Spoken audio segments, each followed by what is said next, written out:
Hey everyone, Jenny Taft here. Thank you for listening to the Undisputed podcast. I wanted to tell you about another podcast from Fox Sports that we're very excited about. It's Waltrip Unfiltered, featuring two-time Daytona 500 winner Michael Waltrip. Michael will be speaking with the biggest names in NASCAR each week, like Daytona 500 winner Denny Hamlin, and discussing the biggest storylines in the sport. Episode 1 is available now, wherever you get your podcasts. So subscribe and listen to Waltrip Unfiltered right now. Now, let's get the show started.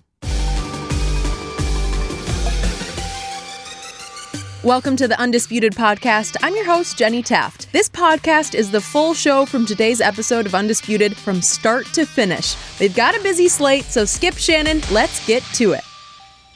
Welcome to Undisputed. We are live from Los Angeles. I'm Jenny Taft here with Skip Bayless, Shannon Sharpe. Morning, guys. Whew. How we doing? You know what? How's that face? You know what? I'm going to have to quit calling you Shannon Sharpe because it's turning into an insult. It used to be a compliment, like you're Shannon. You're LeBron's guy. I want you to stop tweeting that night. Why? You know why. Yeah, I had a lot to tweet Your about. day coming, Skip Bayless. What about the Spurs? Yeah. Tweet about that.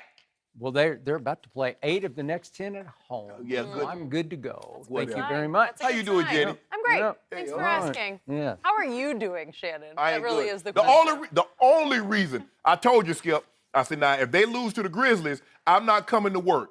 Now, we only get 3 weeks PTO. I've already used up 2 weeks of mine, and we still got 10 months to go. Yeah. But other than that, I'd have been up out of here. Paid time off? Paid time off. I wouldn't know what that means. Well, I used No 2 days of my off 3 around weeks here. in the first 2 months of the season. But you better be glad, Skip Bayless, because there's no way I would have came here to show my face today after that performance.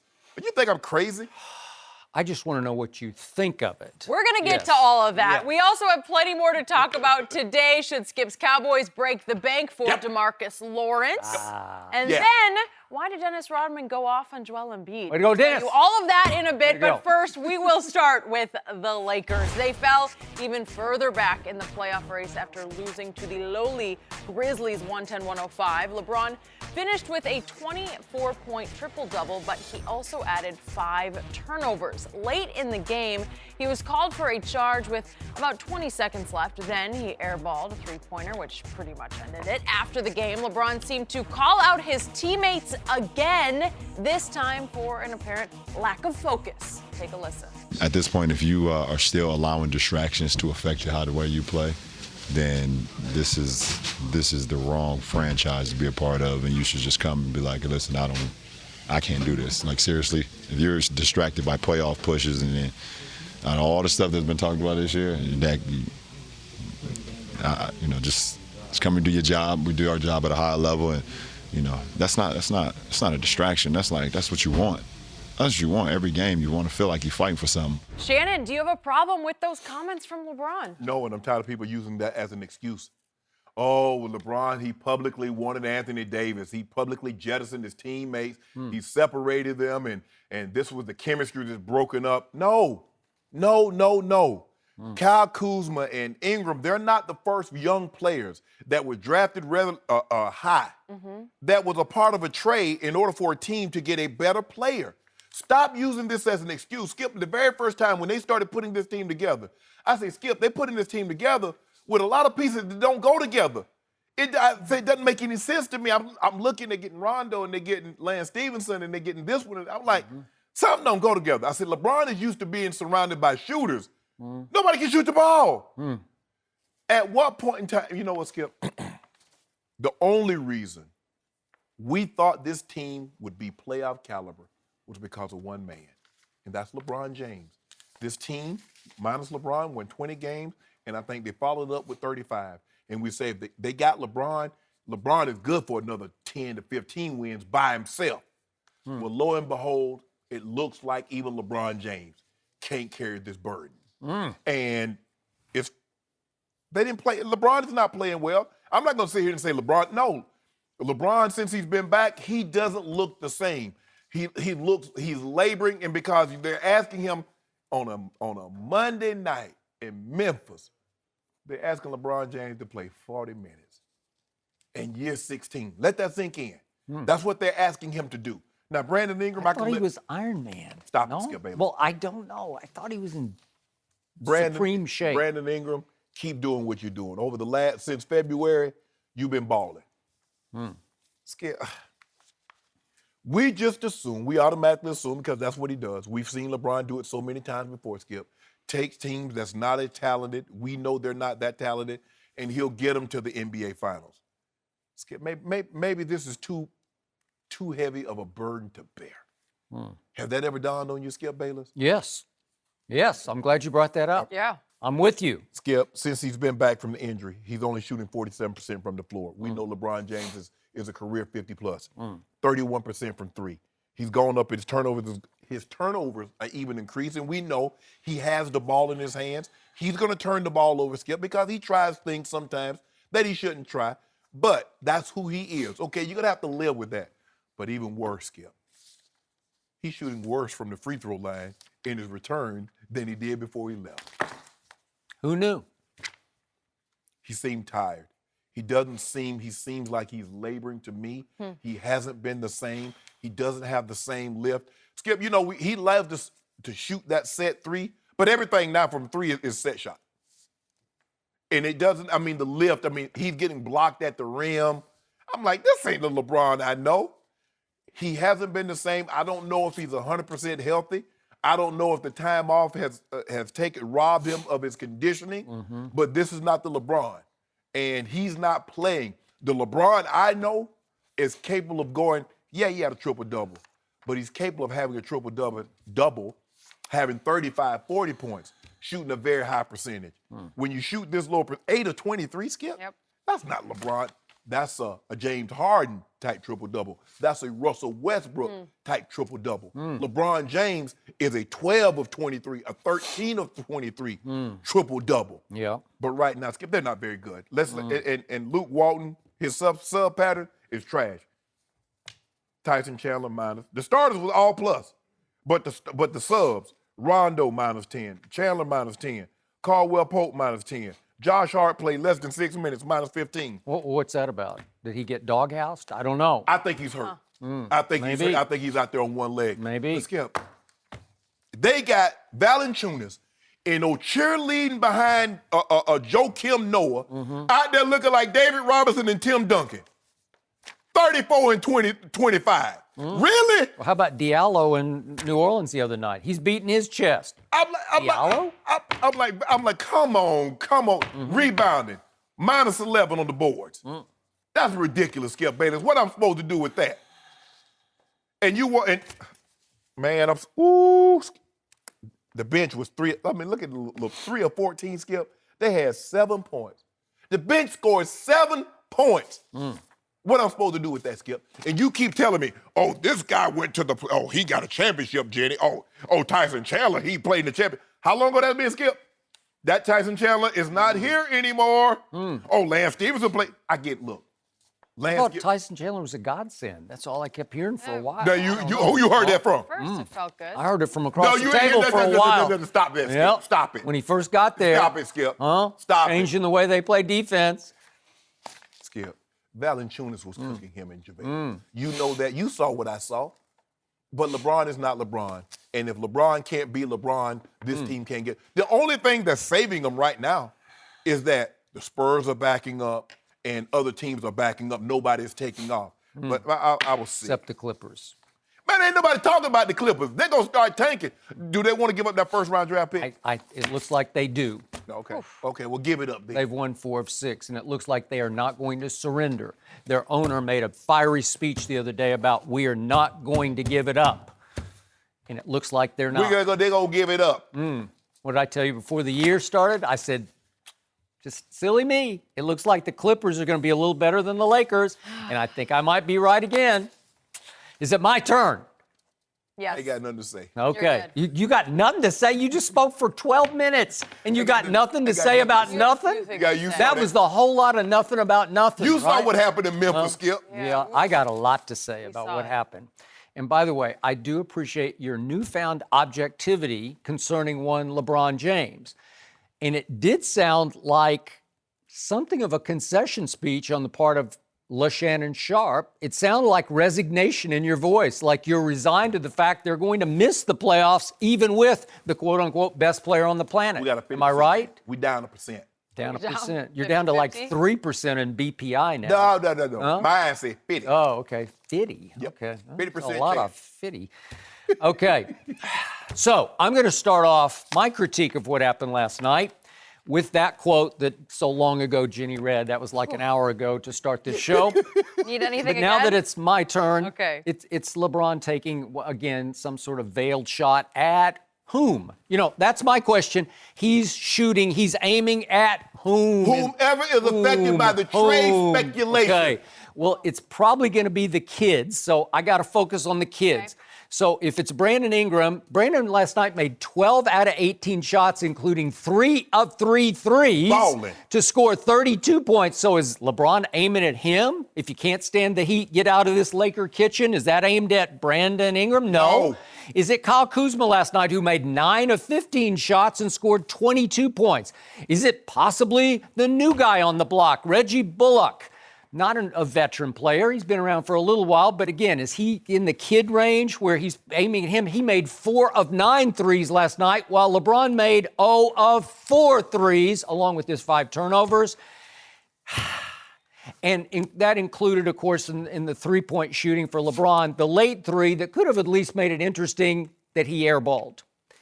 So to me, I'm saying, are you criticizing yourself? Because to your point, is it LeBron who's starting to doubt himself about, maybe he can't stand up under, is he melting under the heavy heat of finally being a Los Angeles Laker with all the Laker legacy hanging over his head and pushing down on his shoulders? Because it's a heavy burden. Mm-hmm. He's making a lot of money to be the next Kobe, the next Magic, the next whoever, Wilt. Wilt or Kareem or whoever you want to throw in there. Shaq. Yeah, like all that. It's such heavy burden. Is LeBron starting to crumble under it? Skip, he understood that when you go to the Lakers. Or did he understand it? It's about one thing. Championship. Okay. They don't care how great you are. All right. So Can you win?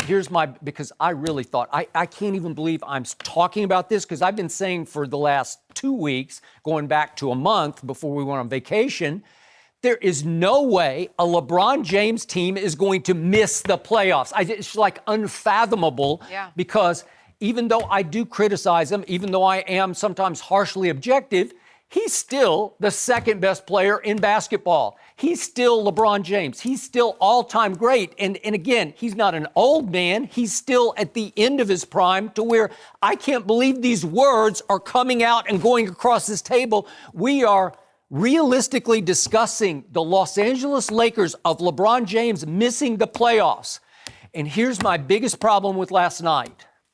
That might have been as pathetic and lifeless a defensive effort as I have ever seen from LeBron James. Terrible. And I don't get it because he's better than that. Skip, he can't skip. He's playing 40 minutes. Okay, he's playing 20 minutes because the other 20 he watches on defense. Okay. He is the equivalent of an innocent bystander on defense. He just goes, he started doing it last year in Cleveland. He goes and stands under the basket and he just kind of looks around. And if his guy's on the perimeter, let him shoot.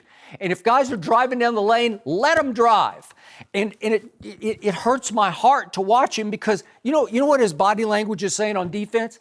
It looks like he has given up on his team as opposed to his team giving up on him. Okay. It's like, I didn't get AD at the trade deadline, so I'm out. I'm waiting until next year. That's his body language last night. I think when I look at LeBron, Skip, he's looking at the guys. He's like, this guy can't shoot. This guy's not going to make it. And he stands on the basket, and then the guy swishes it, and he looks at Kuzma. He looks at the bench. Bro, that's your guy. Yeah. Your guy here, hey, Skip, that's like John Elway throwing me a pass, my former quarterback. I drop it, and I look at Ed Rod like, what? Dude, come on, man.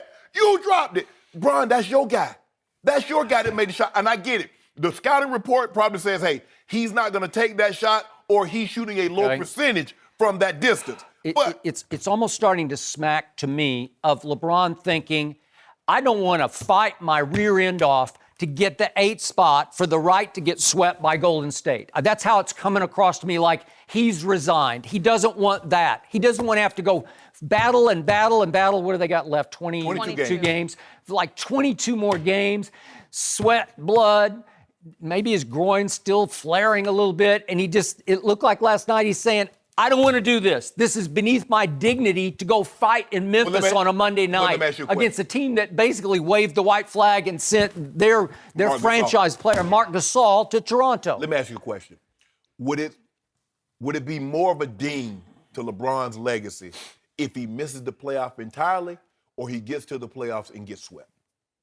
Misses entirely. Thank you. It just would be. Thank you. Yeah. Thank you. Well, I don't know if he knows that. Oh, he knows it. I mean, it feels like he's already reading the script for Space Jam 2. Like, maybe they can start shooting early. Well, seriously, that looked like last night was Space Jam 2. Here we come. Well, if they don't get on the ball, but I got a feeling, I got a sneaking suspicion they're going to go about 16-6, 17. Okay, well, maybe they will. And again, I do think they play better the better the competition is. Like last night was beneath LeBron. Like, what are we doing here? So, can I get to a little quick video, if you will, please?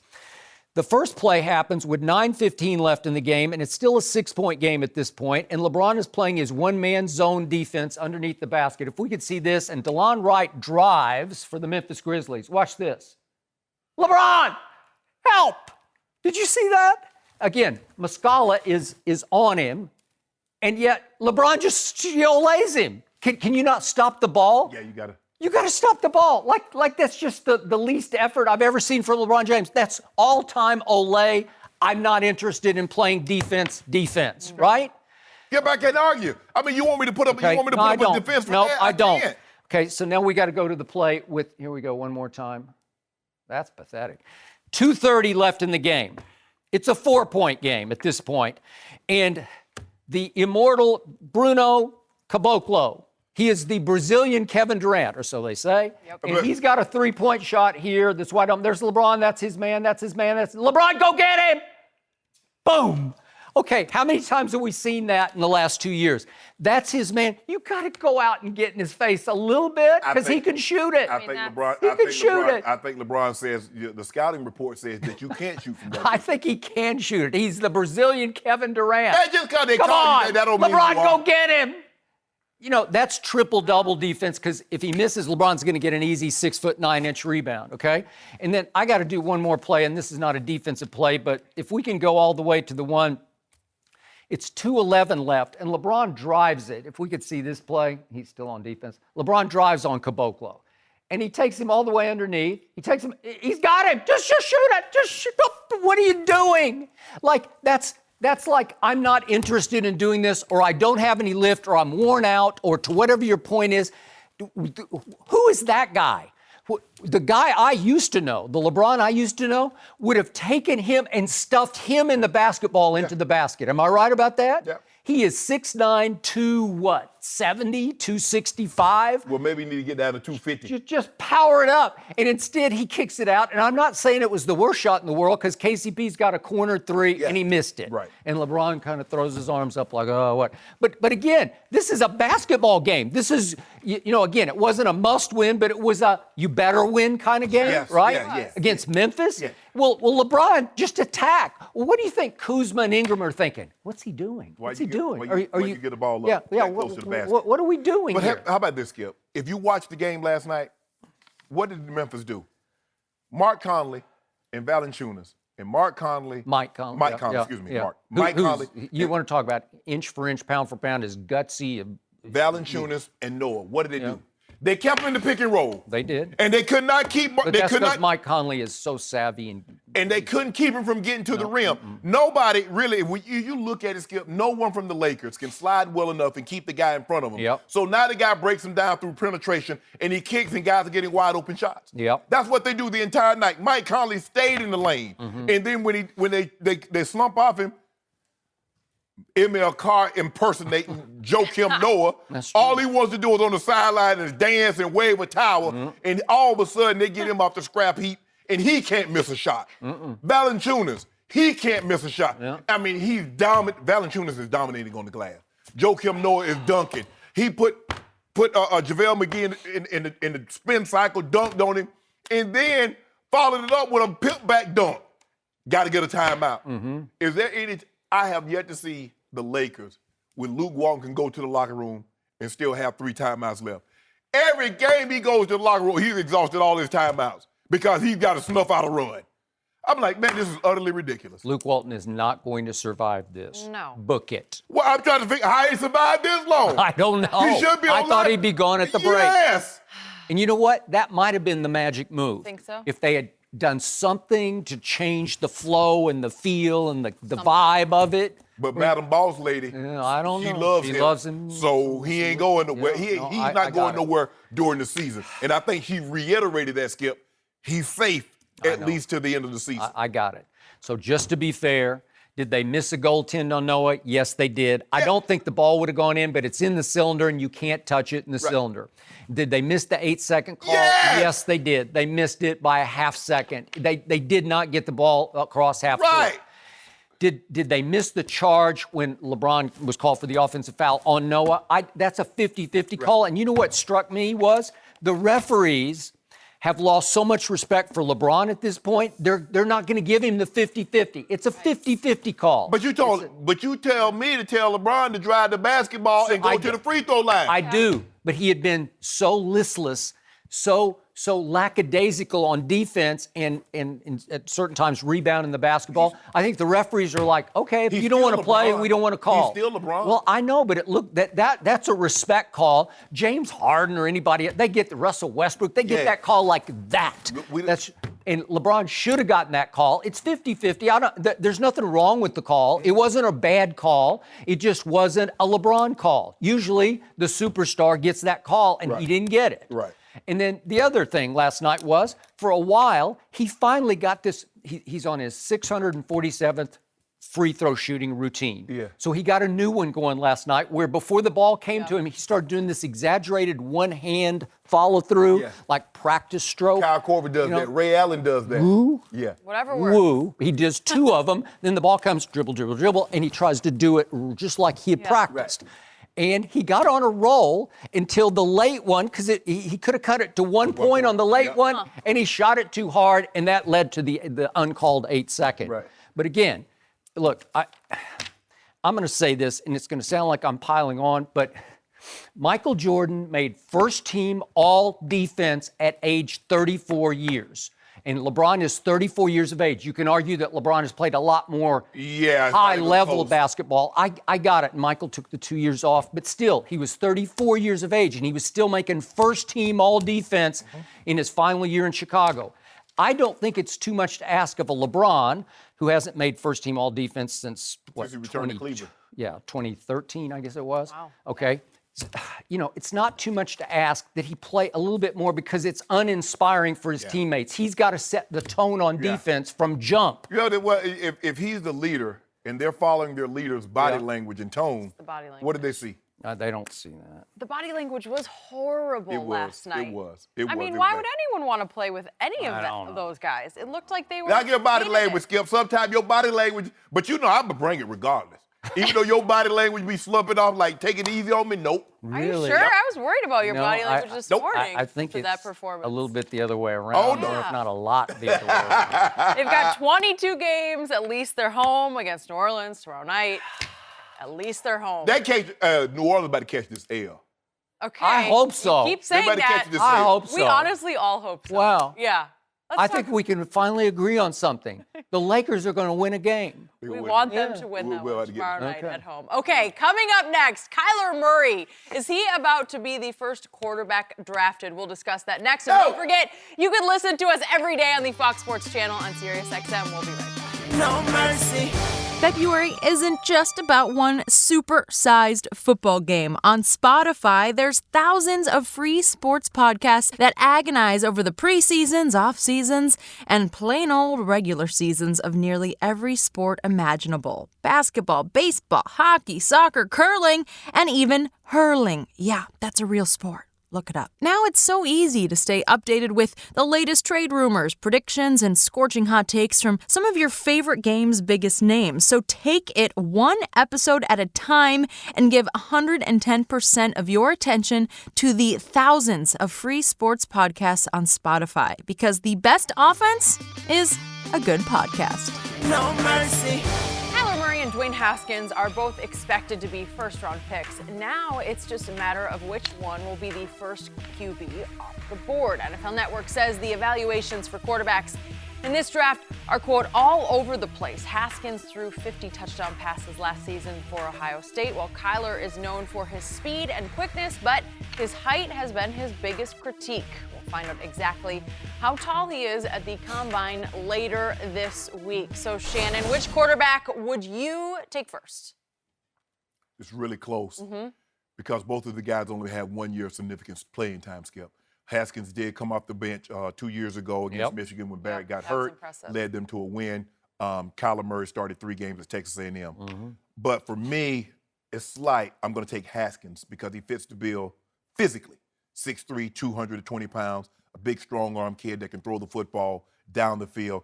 Skip, if you look at against Michigan, Michigan had the #1 pass defense, 396 yards passing, 6 touchdowns.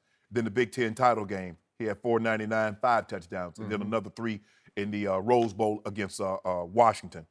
For me, Kyler Murray, Skip, there has to be a limit, and I get it. We've seen this, like I said yesterday, a run in the last, say, 15, 20 years of smallish quarterbacks, Drew Brees, Russell Wilson.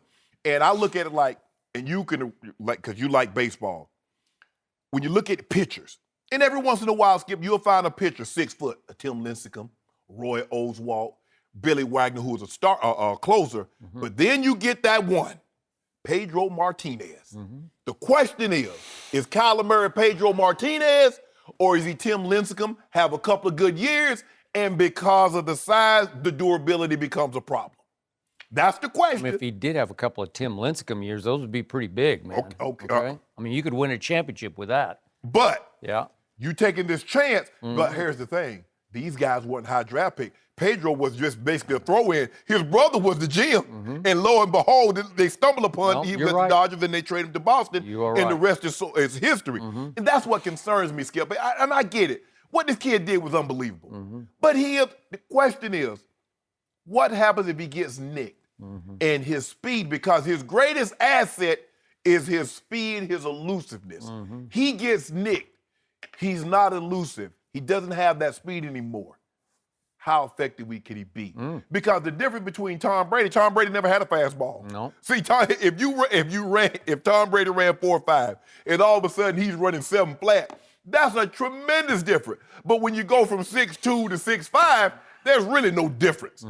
That's the question that I have. So it's slight, Skip, because it's not like Haskins started 3 years, Murray started 1 year. It's not like, when we talked about these other, Drew Brees was a 3-year starter and Russell Wilson was a 4-year starter. It's neither one for either guy. Yep. So that concerns me because here's another question. Is this something to build on, or are these 1-year wonders? I'm sure evaluators are going through that. And again, Skip, for me, I'm going to take, and this is purely because of the physical issue. I'm going to take the guy because football is a physical, demanding game. It is. And I'm going to take Haskins slightly over Kyler Murray. So, I really like Dwayne Haskins. I love Kyler Murray. That's why I would take Kyler Murray 1st overall or 4th overall or 6th overall or 7th overall. Any of those teams, all those teams are going to regret if they pass on Kyler Murray. And I like. But you don't want him to go to Gruden. You said Gruden would. I understand. I want him to go to Cliff Kingsbury because I think it's a match made in football heaven. It would put Arizona quickly back on the map. I think that Kyler Murray is shattering all those molds you just talked about. And I like your baseball analogy. It's really good. And you can go even deeper for those who go way back. Bobby Shantz was a tiny little pitcher who was a stud little pitcher. And Ron Guidry for the Yankees, Louisiana Lightning. He was little. Yeah. And this man is little. And yet I don't care how little he is. I don't really care how much he measures. I don't really care how much he weighs. All I know is I did get to see him for one whole season at the University of Oklahoma. And trust me on this, I watched every single snap. And from the first snap, I kept waiting for him not to be as good as Baker Mayfield. And I kept waiting, and I kept waiting. He's not going, no, he's not, no, he is. He is. He is. He's better than Baker Mayfield. His stats wound up better than Baker Mayfield. Dwayne Haskins put up monster numbers. 50 TDs. Quietly. 50 TDs led the nations, 50-8. His passing yards led the nation. Dwayne Haskins. QBR, I love QBR, scale 0 to 100. Kyler had the greatest one ever. He had a 94. Dwayne finished 9th in QBR at 79. Again, not a big difference, so it's tough. Bad. No, and he's prototype, as you said, 6'4". I don't know what he's going to weigh, 220-ish, somewhere in there, 225-ish. He's made for the NFL. Like, here you go. And that's why I'm sure the Giants are just sitting there thinking, that's our guy, because that's what we do. We do that. We do pocket passing. That's what he is. He is a pure pocket passer, and he is pure. His delivery is pure. His release is not lightning quick, but it's good. It's strong, man. And I think he got sort of under focused on all year long. Like, he came from nowhere against Michigan. Finally, people said, "Wait a second, wait a second." Right. And then he goes out in the bowl game and puts up big numbers, and you're like, "Well, wait, he's legit." Yeah. Okay, he is legit. So is Kyler Murray. And I'm going to say this one more time. I neglected to mention one other Heisman winner. Going back to Jason White, who won the Heisman in 2003 from my Oklahoma Sooners. And again, I bleed Sooner blood. And sometimes I get blinded by it. But on Jason White, I was on an old show called Cold Pizza. We had him on the air, and I got goaded into going right at him to tell him what I thought of him as a pro prospect. And I told him on the air, Jason, I'm sorry, I don't think you can play any pro football. I don't think you can make it in pro football at all. He didn't. He didn't get drafted. Kansas City brought him in for a look. Then the Titans were going to sign him, and he finally said, I'm going to go sell whatever, insurance or stocks and bonds or whatever. He went into business quickly. He didn't even try. Like Eric Couch, huh? Okay, he did. And I told you what I thought of Sam Bradford. He won the Heisman in 2008, and I just said, I don't like him. He's not going to stay healthy. He's not going to stay upright enough, and his feet aren't quick enough to buy time in the pocket. So now we get to Kyler Murray. I want to stress to everyone, he is not a runner of the football. He's a passer first. And I want to remind everyone, in 3 years at Allen High School in Texas, it's big league football. Oh, they play big ball. Oh, yeah. They play big boy ball. He went 42-0 as the starting quarterback, and they won 3 straight state championships. Three straight? In Texas. Okay. He was a legend there. It was legendary. It was beyond Johnny Manziel legendary. And then last year, he puts up those numbers, and he obviously he was the 9th overall pick in the baseball draft. And I kept telling you from the start, after about 4 games last year, he handles himself with this supreme confidence that borders on good arrogance. Like he moves, he deals with his teammates like, I got this. Right. I got this. I'm better than all this. Like, I can just rise above this. I'm going to make the play that wins the game. Right.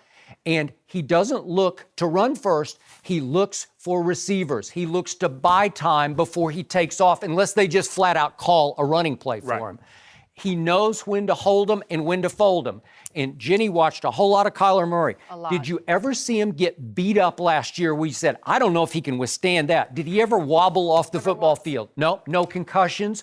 No. Except with old Alabama, old Quincy Williams guy. Okay, all right, they got him. They knocked him around a little bit. Though. But did he not jump right up from every hit that he took? Did he not carefully avoid, a la Emmitt Smith, all the quote-unquote kill shots? Yeah. Yes, he did. He's got that knack. He's got that athletic gene in him, where his father was a good college quarterback.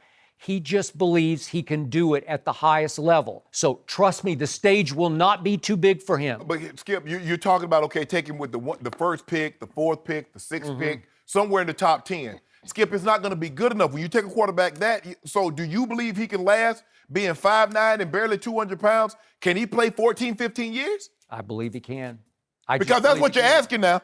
You're not asking, this is not a splash. This is not a 4 or 5 year, we're going to pack the seats because we got this dynamic young quarterback. He's supposed to have longevity too. I saw a great quote from Greg Roman the other day about Lamar Jackson in Baltimore. He's the coordinator. Yeah, he's the coordinator. Yeah, he's taking over Marty Morningwig's role over there. Greg Roman was talking, I'm going to paraphrase it, but he was saying that he chuckles at the notion that running quarterbacks are in danger down the field because he's always thought the quarterback is in the most danger just standing flat-footed in the pocket when he can't see what's going to hit him from the blind side, when his feet are planted. Right. I agree with that 1,000%. But when you go down the field, again, the game is rigged to protect you because all you have to do is give yourself up. Right. Just slide. Just do baseball slide. You think Kyler Murray can baseball slide? I think he can because that's what he did. He almost did it for a living. What did he slide for? He already knee-high to a duck. Okay. He don't need to slide. He run between people's legs. Okay. All right. I never saw him get tagged where I said, ooh, I don't know if he can survive that. There's a way that you can take your 6 or 7 yards in the National Football League and just get down and frustrate the defense and just torment them the whole game because they can't get the shot on you. That's why I think he can survive for 12, 14 years, whatever. You win a Super Bowl with him? Yes. Okay. I believe you can win a Super Bowl. Yeah. He is shattering the mold. He is a winner. He's got winners in he's shattering the mold because he's going to be a 5'8" quarterback selected in the first round. Right. So that's one mold he would definitely shatter. All right. Are you sure Dwayne Haskins, let's say the Giants do take him, can he step in game one? I know they're talking about bringing Eli back, but could he step in game one and just live right up to the Big Apple pressure? I don't know. You believe Kyler Murray could? Yes, I do. I don't know, Skip. Big pressure. No. Biggest pressure, biggest stage. Every big game that he played, did he not rise and shine? I think for the most part, guys, with the exception, I mean, there are anomalies everywhere. But for the most part, what we've seen is that guys do better if they wait. John Elway didn't start out the box. Neither did Dan Marino. I know. I got you. Tom Brady. No. So unless especially if you can get 1 year of watching, it helps immensely. Aaron Rodgers. Right. So every once in a while, Skip, you'll get I got it. You'll get a guy like but the new way of the world, you pay the bucks, you throw them into the fire, right? That's you got it for 5 years, Skip. Okay. The thing is now it's made it cost prohibitive because you can't. The starting quarterback, you're gonna have to pay him $15, $20 million. Yeah. So there's no way that of a guy, you're not gonna have a $15, $20 million backup. And if he's $15, $20 million, he's starting. And it looks like if they take him in Arizona, they're going to clear the decks for him. They're going to move Rosen out of there, which would be smart, and everybody would understand that. But I just don't know, Skip, long term. This is not a 3-4 year plan. This is a 14, 15-year plan because you're expecting him to lead your franchise at 5'9". That's asking an awful lot. Nobody thought, Skip, if they had known that Pedro would have done what he's done, they would have taken it. He'd have got drafted. I got you. Because you look at him like 5'11". That's what you're asking now. But he had a whip, man. Oh, yeah. Yes, you throw a 98, 99, Whip. This kid's got a whip. Okay. He can throw the medium, and he can throw it deep. Yeah. And he's accurate. I'm not saying he's deadly accurate. I don't think he's quite as accurate as Baker was the previous year in college football, and we saw Baker rise and shine in pro football last year. He can throw it. Yeah. He can throw it on the move. I mean, he can make the throws. I'm just concerned that that's a tiny man, Skip. At some point in time, Skip, they got to be limited. Even on the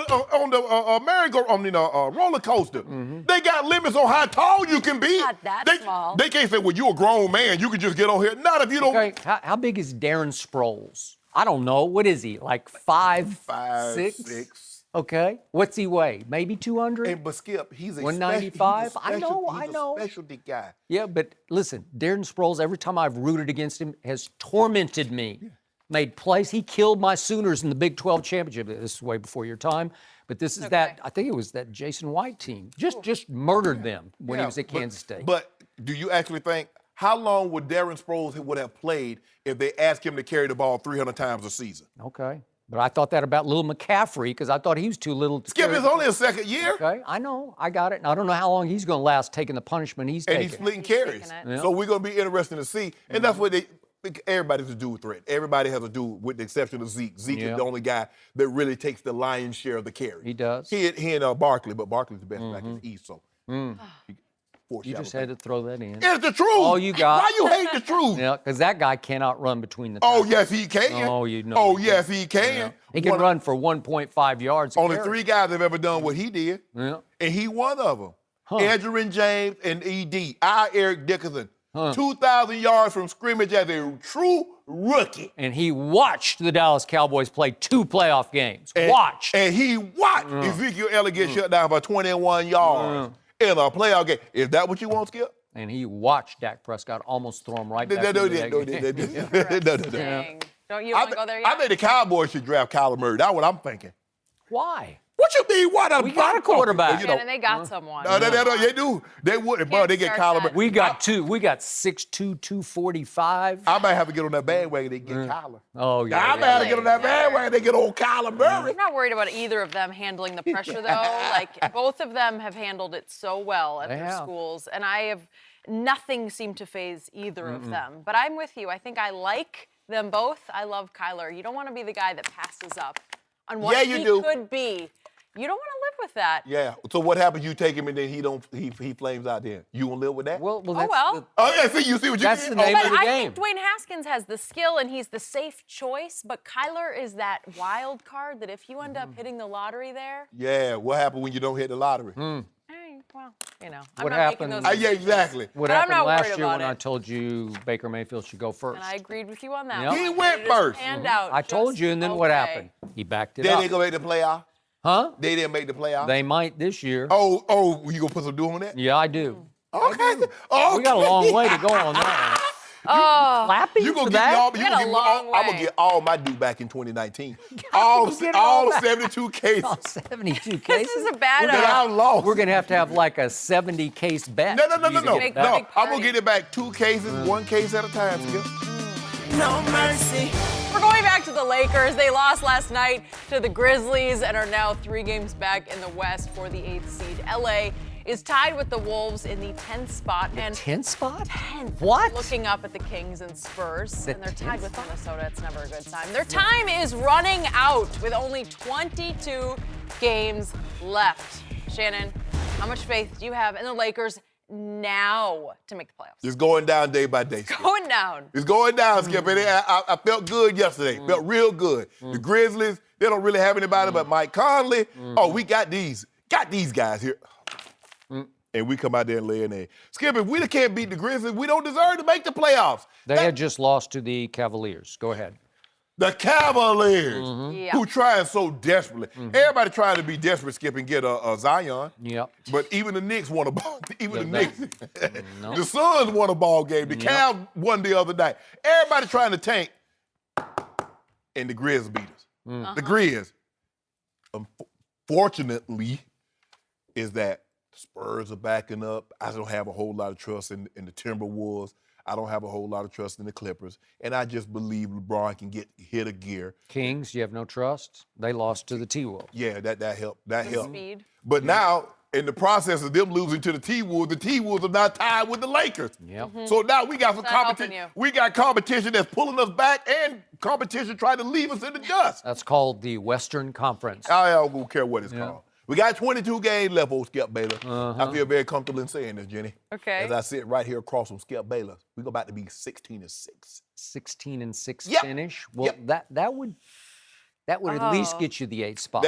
I don't it know. might get you the 7th. What if the other Might. teams go 16? Yeah, that's what we're worried about. We keep talking about what we're gonna do. We still gonna need some help. But here's the problem. Since LeBron has been back, they're averaging giving up 64 points in the first half. Skip, you're not gonna win very many games giving up 64 points at the half. I mean, come on, look how challenged. The Grizzlies are challenged scoring the basketball. They got 110. 110. They've been giving up 115, 125, 130. Come on, man. You can't win no games like this. Can't win like that. And at the end of the day, you know what? I said it before and I'll say it again. Yeah, they turn the ball over at an alarming rate. They don't shoot free throws really well. Yep. Skip, just maybe.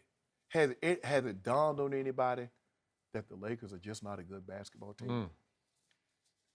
LeBron aside, we wouldn't even be talking about the Lakers had it not been for Bron. Gave us a false sense. But I ain't giving up. No. You gave up. I did not That's give one up. thing you'll do. Never give up. My grandpa used to always say, boy, don't give up. feel I like you don't gave give up. up. I don't give up. I still say 8th seed for the Lakers. And we gonna get it. Yeah. Yeah. And you're going to get Golden State. Don't worry about Golden State. Right. And we gonna take them 7. Worry about Okay. that Instead of later. living daylights out of them. Okay. Just for the record, there is one young Laker missing right now. And I'm going to bring that up because I love that young Laker. And I'm going to submit to you right now that this team is in desperate need of Lonzo Ball's return. It would help immensely. He plays with and off LeBron beautifully. Yeah. They seem to vibe off each other. Trust me, Lonzo brings effort to defense, energy to defense, length to defense, on ball defending to defense. He changes the way you play defense because he's a long 6'7" tall. Great at passing lanes. Yeah, and he can wheel and deal it, and he can make an occasional three-point shot in crunch time. And they're missing that player because he is, to me, a special basketball player, and he does underrated, special, nuanced stuff. I'm glad you said occasional. Okay, well, I'm just saying, but they're missing that piece right now. And again, Luke Walton just went desperate last night and shortened his rotation down to nothing. Well, look what he did. He played the starters high minutes. He played the bench low minutes. Because he couldn't play them any longer. Skip, look at the little minutes that they played and look at the plus minus.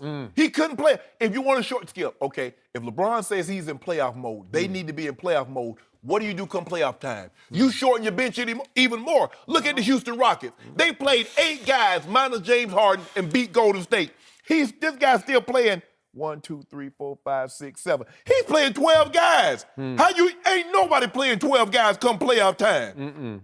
But that's what he's doing. He coached that like a playoff game last night. I couldn't tell. I'm going to go with my guys. Skip. Yeah. Okay, look, if you're gonna play LeBron 40 minutes, you might as well play him 42, 43. If you're gonna play first of all, I want to know how Reggie Bullock played 40 minutes. He just got there. Yep.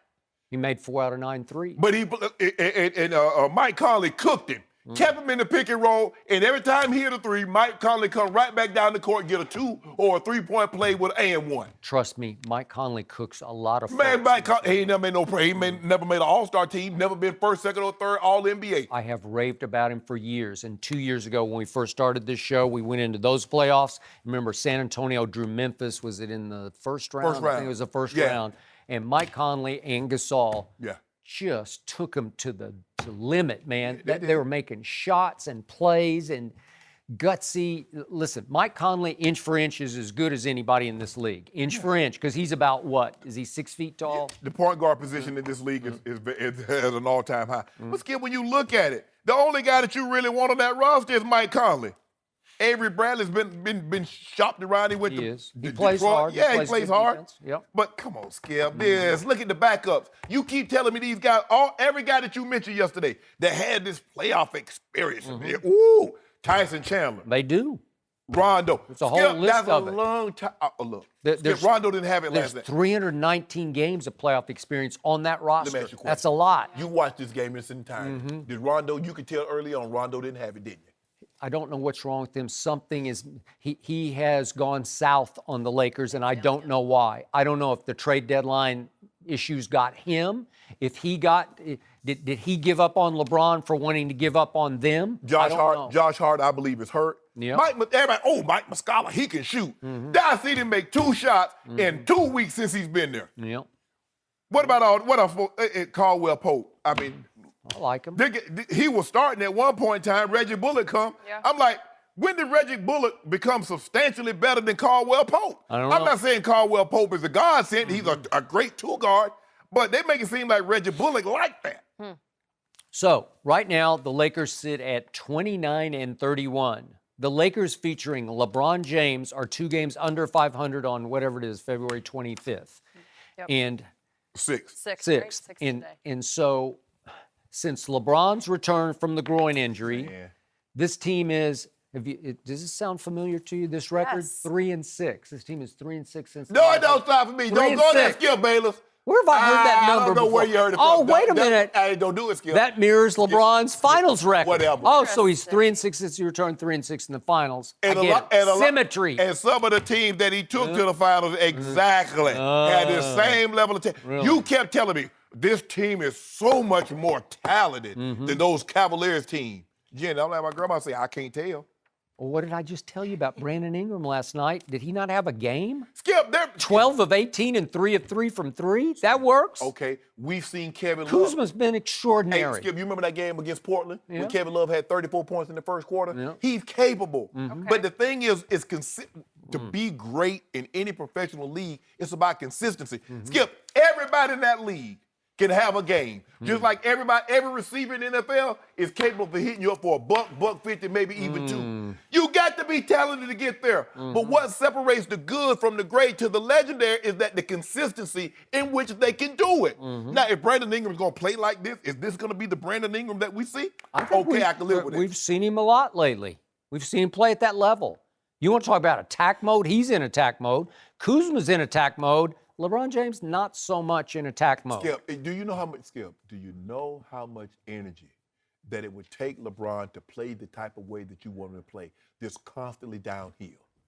Nobody can play like that, Skip. He's Iron Man. No, he's only he's not. 34 years of age. Skip. That's a young man. No, he's 30. In relative terms, for a guy that's just walking the street and had a normal job, but in NBA terms, with the mileage that he has, no, that is old. If Magic Johnson is listening to you right now, he is just shaking his head like, what did I do? Why am I paying him $33 million? 35, but who's counting? But anyway, Skip Bayless. But I tell you what, can I interest you in 27, 8, and 8? Okay.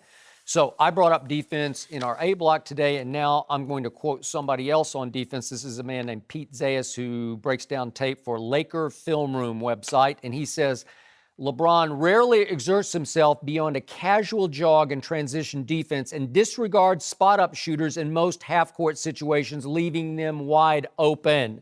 His defensive game these days resembles a disinterested center rather than the high-end wing defender that he once was. Yeah. Boom. Period. Okay. Close quotes. Yes. Okay? End of story. Because if that's who he's going to be from here on in those 22 games, you ain't getting no 16 and 6. Oh. Huh? He might average 16 points and 6 rebounds. Don't do that, Skip Bayless. Don't do that. I'm serious. thinking. Like this is just running out of gas. There's no possible way, and we're going to talk about this a little later, about LeBron James and what he was able to accomplish last night. Okay. And we're going to talk about That's that. the big picture. That- We're talking about the little And picture. the little picture is he can't play like that 40 minutes a night. Okay, so you come home and you got the Pelicans. Surely you can win that game. I thought we could beat the Grizzlies. Can he beat the Greek Freak on Friday night be at hard. home? We're going to know. let the Greek freak know. Yeah. But you look at the chemistry between that team and what we're seeing from the Lakers, that's a and good it's point. not even the same. Our league. chemistry is a 12th grade class. Teach chemistry. Huh? Yeah, that's Yeah. what chemistry is. Get your butt out there and get the job done. That's the chemistry. Well, why didn't somebody in the locker room say that to LeBron on defense? I got some chemistry. I'm about to mix some things up in here. Really? That's the chemistry I'm about to have up in this locker room. Like a Molotov I'm about cocktail? to whip everything up in here. Okay. Like my grandfather used to say, anything big enough to sop syrup, Yeah. I'm about to run it out the house. Boy, I wish we could hear that. That'd be helpful. If that's what I'll do if I LeBron. They need to say it to him. Yeah, and get lumped up. Right? I wish they would come Lumped up. up? Yeah. LeBron's come up never in my lumped face. up anybody. Yeah, hey, he about to. He's a lover, not a fighter. You remember what happened in Game 4? He about to lump up. Was that game? Yeah, Game 4, he about to lump up. You know who? Draymond? For saying what he's saying. I don't think. Hey, if you don't mind me asking, who signed with Rich Paul last week? Oh. Who signed with Rich Paul? Skip Bayless? Keep your friends No, close no, no, no. and your enemies closer. Oh, speaking Right. of enemies, Yeah. we've got a new beef in the NBA. It's between Joel Embiid and Dennis Rodman. Yeah, we're going to pick sides next. No mercy. The consensus with most basketball purists is that Michael Jordan is the GOAT, but not according to Joel Embiid. He said last week that Wilt Chamberlain is in fact the greatest. Embiid added, quote, he's got all the records and no one is ever going to beat them. I don't see anyone ever getting 100 points in a game. Well, that didn't sit well with MJ's former teammate, Dennis Rodman, who responded to TMZ. Take a listen. Joel Embiid said Michael Jordan is not the GOAT, okay? He says it's Wilt Chamberlain. What's your thoughts on that? Is he tripping? Is he got a point? Joel Embiid, you're doing a great job for your little island or country where you're from, man. Shut the up. Go do your job and do Philly proud. That's the one thing they need is a championship. He's dead wrong on this one? Right, he's wrong.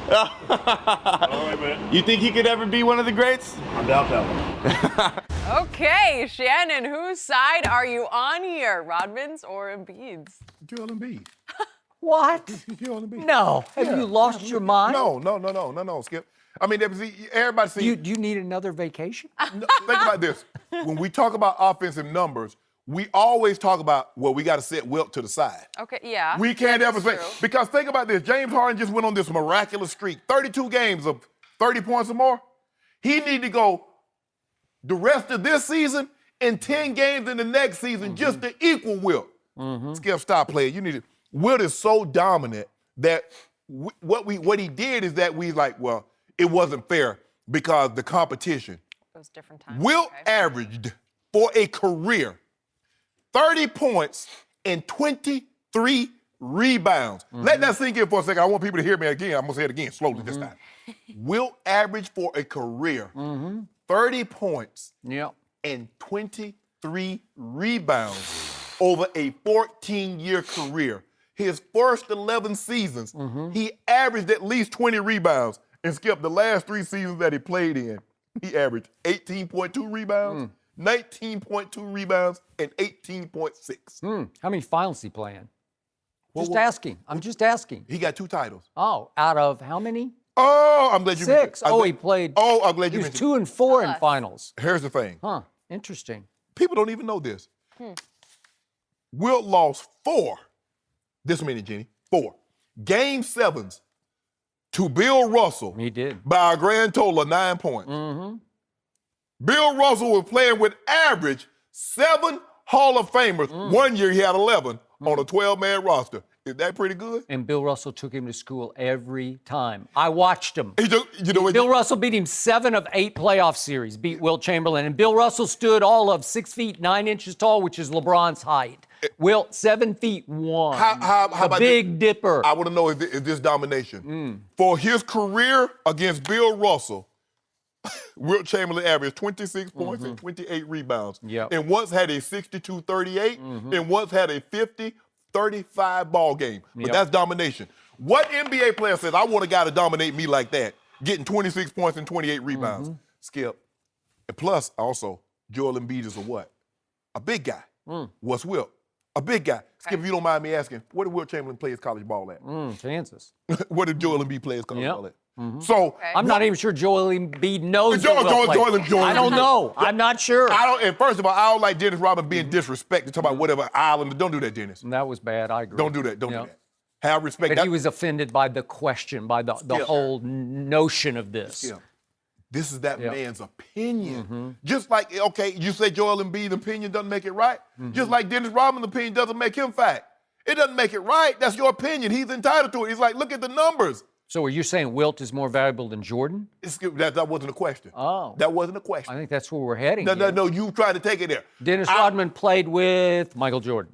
Okay, so he's defending Michael Jordan because he should defend him because he's right. No, he ain't right. Yes, he is. No, he's not. I'm done. Then you just said Michael Jordan is inferior to Wilt Chamberlain. That's your takeaway. First of all, ain't as we say, ain't either one of them the GOAT. You already know who old GOAT is. Stop. Ain't either one of them. The GOAT was on display last night in Memphis, and that's lowercase G-O-A-T. Don't do that. Just the GOAT of the game. Whatever. Right?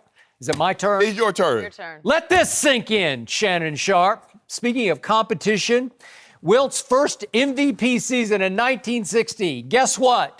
15 of the 20 All-Stars that year were American-born and bred white guys. Yeah. Think about that. 15 of 20 were white guys from the United States of America. They just started integrating the NBA. Okay? Think about that. That's the first year of his MVP run, okay? And he went on a tear right from there on. By the way, just for the record, the last 2 years, there have been 0 American white guys make the All-Star team. This is current, right? And this year, we had 2 of the Euros. We had Jokic and Vucevic, right? Yeah. Okay, so we had 2 Euros. Okay, the American-born players aren't very good, okay? Right, okay, so just for the record, 15 of 20 in Wilt's first MVP year. Yeah. That's something. And then how about in Jordan's first MVP year? How many white Americans made the All-Star team? Larry Bird did. Kevin McHale did. Believe it or not, Danny Ainge was the third and last one, and that was the only All-Star team that Danny Ainge ever made. And I'm not sure how he made that one because he averaged that year 16 points and 6 assists. God, they won. They were winning a bunch. I don't know. So I'm not sure he deserved to, but there were two guys who definitely deserved to, Bird and McHale. Right. But that was it. Right. Period. End of story. 15 of 20 in 1960. There's some evolution going on there, right? Skip, that's you being unfair. No, because I the don't league was barely integrated then. Okay. So you make it seem like there was an what's influx. the level of competition? What's the level of competition Wilt faced starting in 1960? What you mean? Well, it's the NBA players. It's far less. But it's just far less. And so he would just dominate. Well, okay, He's just finger rolling at the rim. He scored 100 points in Hershey, Pennsylvania. Showed in. Had that streak. He had 78, had a 73 ball game, had like 560. But that's a little skip. What's the level of competition? Are the athletes today not superior to those the one that Michael Jordan played against? Maybe a little. Oh, a little. A little. So what's the level of competition? Yeah. Would Michael Jordan dominate today? I don't know. We don't know that. He would terrorize today's NBA. Terrorize. Let me ask you a question. Nate, give me the Michael Jordan rule. Give me the rule that they implemented just for Michael Jordan. Because I'll give you the one for Wilt. The 3 second. They expanded the lane.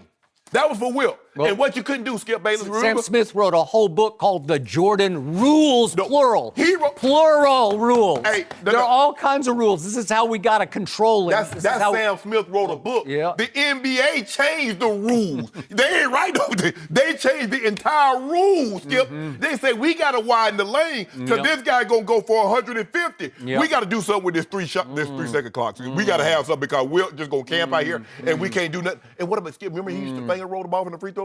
They changed that. Now the ball got to hit the rim before you leave the free throw line. You remember that, Skip Bayless? I do. Okay. Here's a quick aside for you. I've had the honor of working alongside a number of legends in the sports writing business in my time. And if I can hark back to my early days at the Los Angeles Times, I had the honor of working beside a man you will never have heard of, but a lot of people around the NBA know him because he was a legend, named George Casita. Bob Ryan called him the greatest NBA writer ever. George Casita. Look his name up. Look up his obituary if you want to read about what he did. He covered Wilt in Philadelphia for 2 newspapers there, and I had the pleasure of hearing lots of Wilt stories from George Casita, the ultimate authority. He told me a lot of funny stories about how Wilt was all about stats and not about the final score of the game. That as soon as every game ended, he's looking along press row, give me the stat sheet, give me the stat sheet. The guys do that on the sideline now. Wilt lived for stats. He did not live for dubs, as you call them, or W's, because that's not what he was in the business of doing. He was in the business of dominating the stat sheet, not the scoreboard. And Bill Russell beat him 7 of 8 times in playoff matchups because Bill Russell knew how to play. Bill Russell had winners' intangibles. He had savvy as well as skill. What if I flipped them? Instead of Bill Russell having Sam and Casey Jones and Tommy Heinsohn and Bill and Sharman, you know what? And all those guys, I'll take Bill Russell's team. I'll take Bill Russell's team. Because you do know that Tommy Heinsohn beat Bill Russell for NBA Rookie of the Year. A teammate! Can you imagine that? Tommy Heinsohn. Yes, my point exactly. I'll take him as a broadcaster. My point exactly. But who was Rookie of the Year, Skip Bayless? Oh, please. Don't do this. I'll Don't do me take like Bill Russell Skip, every don't do day, me like this. every night over Wilt Chamberlain. I can't. He's a stat machine, sort of like this guy who plays now. No, Skip, quote unquote best player on the planet. All I'm saying, if you give Wilt Chamberlain, Sam Jones, Casey Jones, Tommy Heinsohn, Sharman, because one year, Skip, they had 7 Hall of Famers. I don't think Bill Russell ever played with anything less than 6 Hall of Famers. In one year, he had 11. 11? You only got 12 men on the roster, Jenny. And you got any Jordans out there? You see any Jordans alongside him? See anybody who resembled Michael Jordan? Help me out. They're in the Hall of Fame. Oh. They're in the Hall of Fame. I'm just asking. And if I replaced Michael Jordan with Wilt Chamberlain on those Bulls teams, it would be a disaster. Trust me. They would be a mediocre team. They would. Yeah. But by the time he got there, Wilt Chamberlain was 70 years old. Not that. I mean, in his prime. Prime for primes. Trust me. Prime for prime. Michael Jordan. How many? Do I need to remind you one more time? 6-0 in the finals with 6 MVPs. Let me ask you a question. Let me ask you a question, Skip. Yeah. If they don't change the rules, what would Wilt have averaged?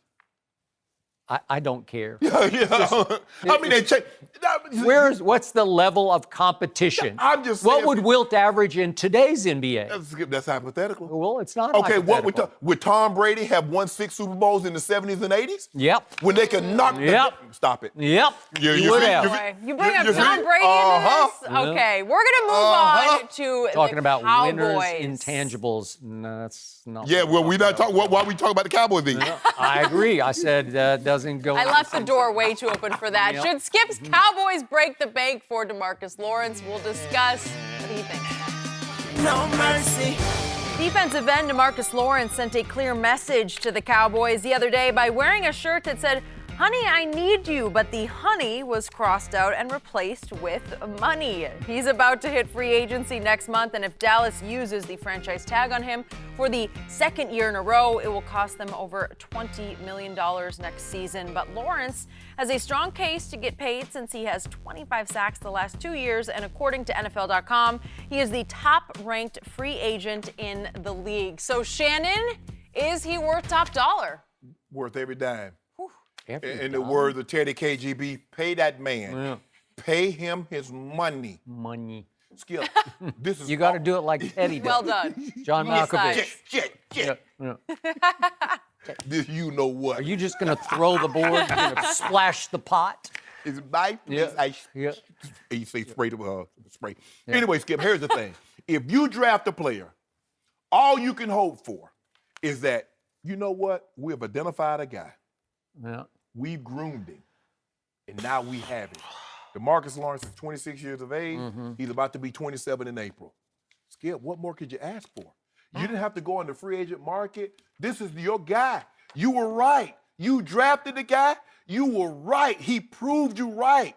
What more can you ask for? This is a situation almost like the Khalil Mack. You go into the draft. You identify a guy. The guy is everything you'd hoped he would be and more.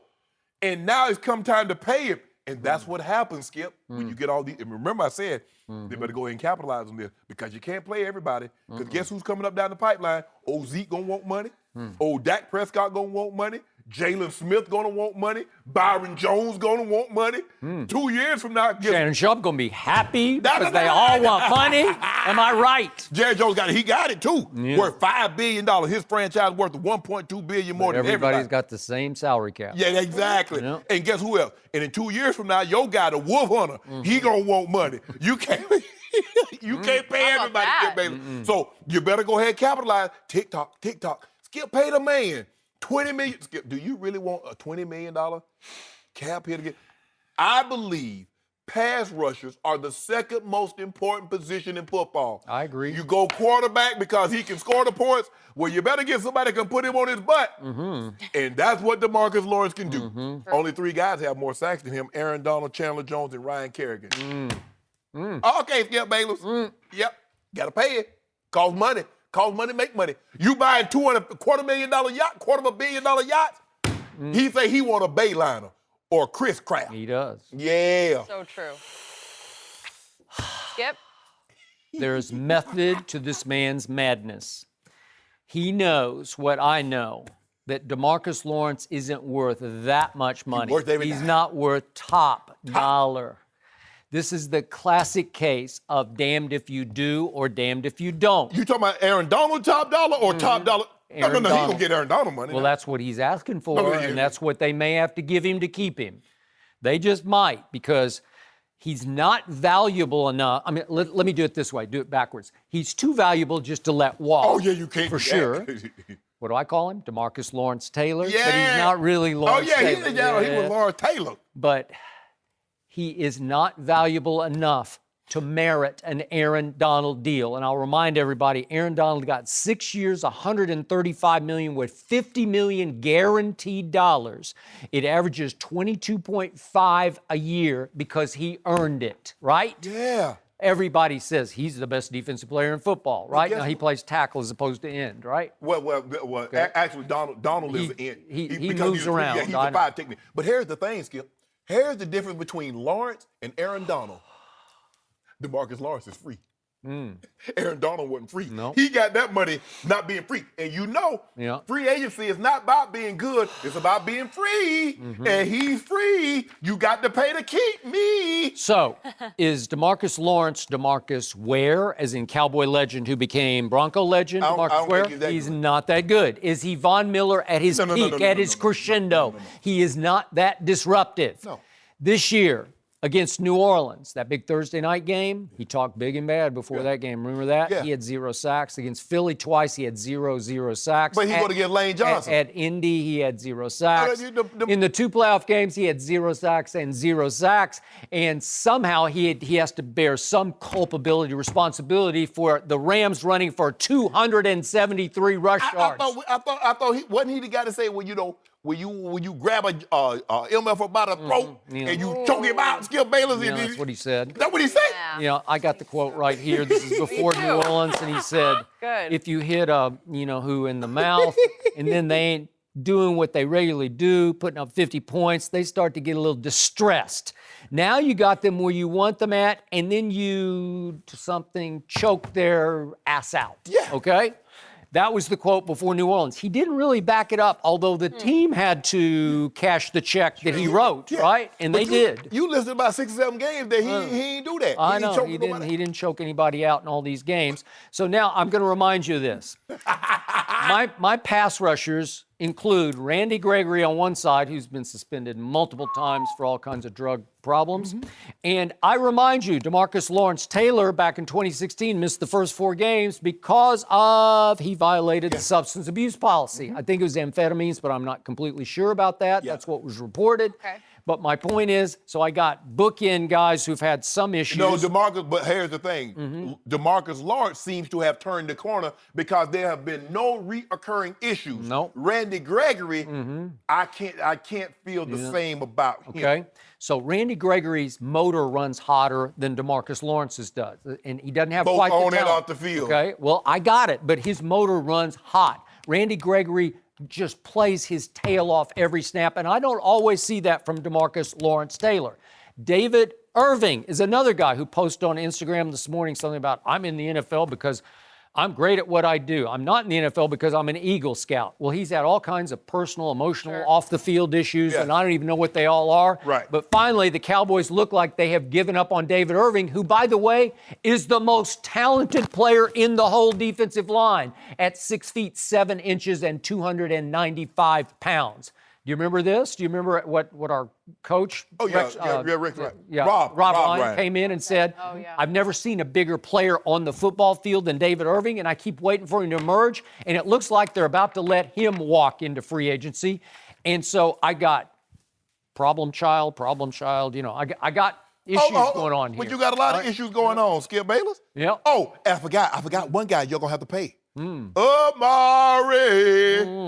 Skip, you can't pay everybody. You better cash in. Now, Skip, you got all these lottery tickets. You better go to the lottery. Hey, you better go to that place and see if you got the winning number, Skip, because pretty soon it's going to be gone bye-bye.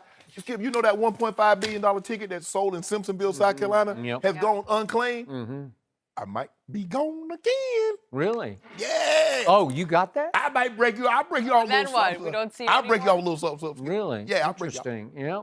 Well, DeMarcus Lawrence is from Aiken, South Carolina, so maybe Yeah. he's got that ticket. I don't know. Yeah, Aiken, I know where I Aiken, think South he's about Carolina to get it from Jerry Jones, right? Yeah, Augusta. Yeah, I know Yeah. exactly where Aiken, South Carolina Yeah. is. Yeah, Skip, they got to pay in. So it's going to take, look, and that's the thing, Skip. Here's the thing with free agency. DeMarcus Lawrence doesn't strike me as a guy that's going to give Jerry Jones a hometown discount, considering he just played $250 million for a yacht. Yeah. Skip, you see Mr. Blank got him a yacht, too. He did. He's trying to compete. Yeah, but Right? you go compete, be bankrupt fooling with Jerry Jones. But anyway, Skip Bayless, in free agency, in order for you to lure a guy from a team, you have to overpay. Yeah. Because he's familiar with this defense, he's familiar with this city, and if he's married and has kids, they've acclimated. Normally, the kids are probably in school. Jerry Jones now, he might say, well, Jerry gave me a chance, and he believed in me when I went through it. Jerry backed me, so I might give him, $1 million, $2-3 million a year discount. Maybe. But Skip, it gonna cost Jerry $60 million. And you know what my biggest fear is? What often happens when a guy gets his $60 million guaranteed?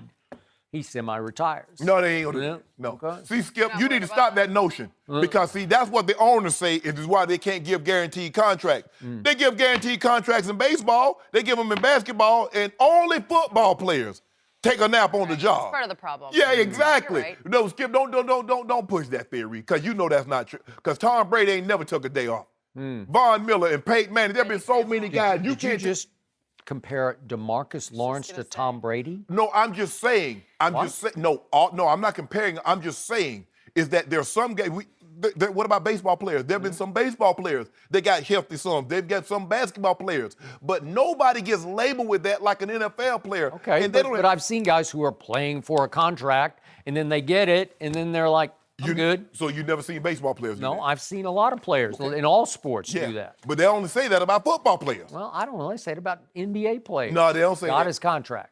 I mean, you look at a guy like LeBron, you look at a guy like Russ, you look at J.J. Watt. Aaron Donald told you last year, okay, they gave me this money. I want to show you that I'm underpaid. Yep. And what did he do? He followed up with the most sacks by a defensive tackle in NFL history and back-to-back defensive player of the year. Are you comparing DeMarcus Lawrence to Oh, my God. Well, that's what you're saying. No, I'm On there a little bit. No. Should we bring up his money? I don't know if we should even bring it up because there might not be a way to fix the Lakers. And we need to hear it from Matt Barnes. He's going to help us with everything Lakers next. No mercy.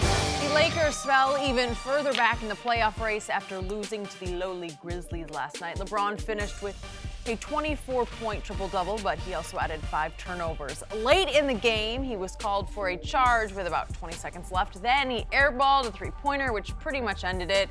And after the game, LeBron seemed to call out his teammates again, this time for an apparent lack of focus. Take a listen. At this point, if you are still allowing distractions to affect how the way you play, then this is the wrong franchise to be a part of, and you should just come and be like, listen, I can't do this. Like, seriously, if you're distracted by playoff pushes and then all the stuff that's been talked about this year, that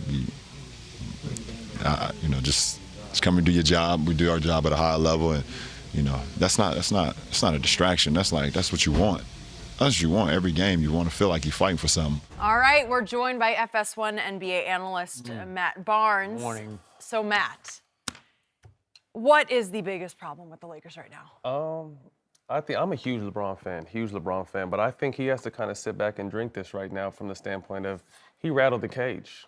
Rich Paul rattled the cage. Magic Johnson rattled the cage. This team was number 4 in the West before he got hurt. They lose him, they lose Lonzo, so they have a minor setback. But then they shook everything up during this trade deadline. And like I said, I respect the fact that they tried to get it done. I don't like the way they went about it, but you rattled a lot of young, fragile, just in the league type players that lean on you for some kind of stability, yet they feel like you're trying to get everyone out. So I think LeBron just has to sit back and take this, and hopefully he can encourage these guys to play hard, play the right way, and get it going. But what I see mainly, LeBron has to play defense.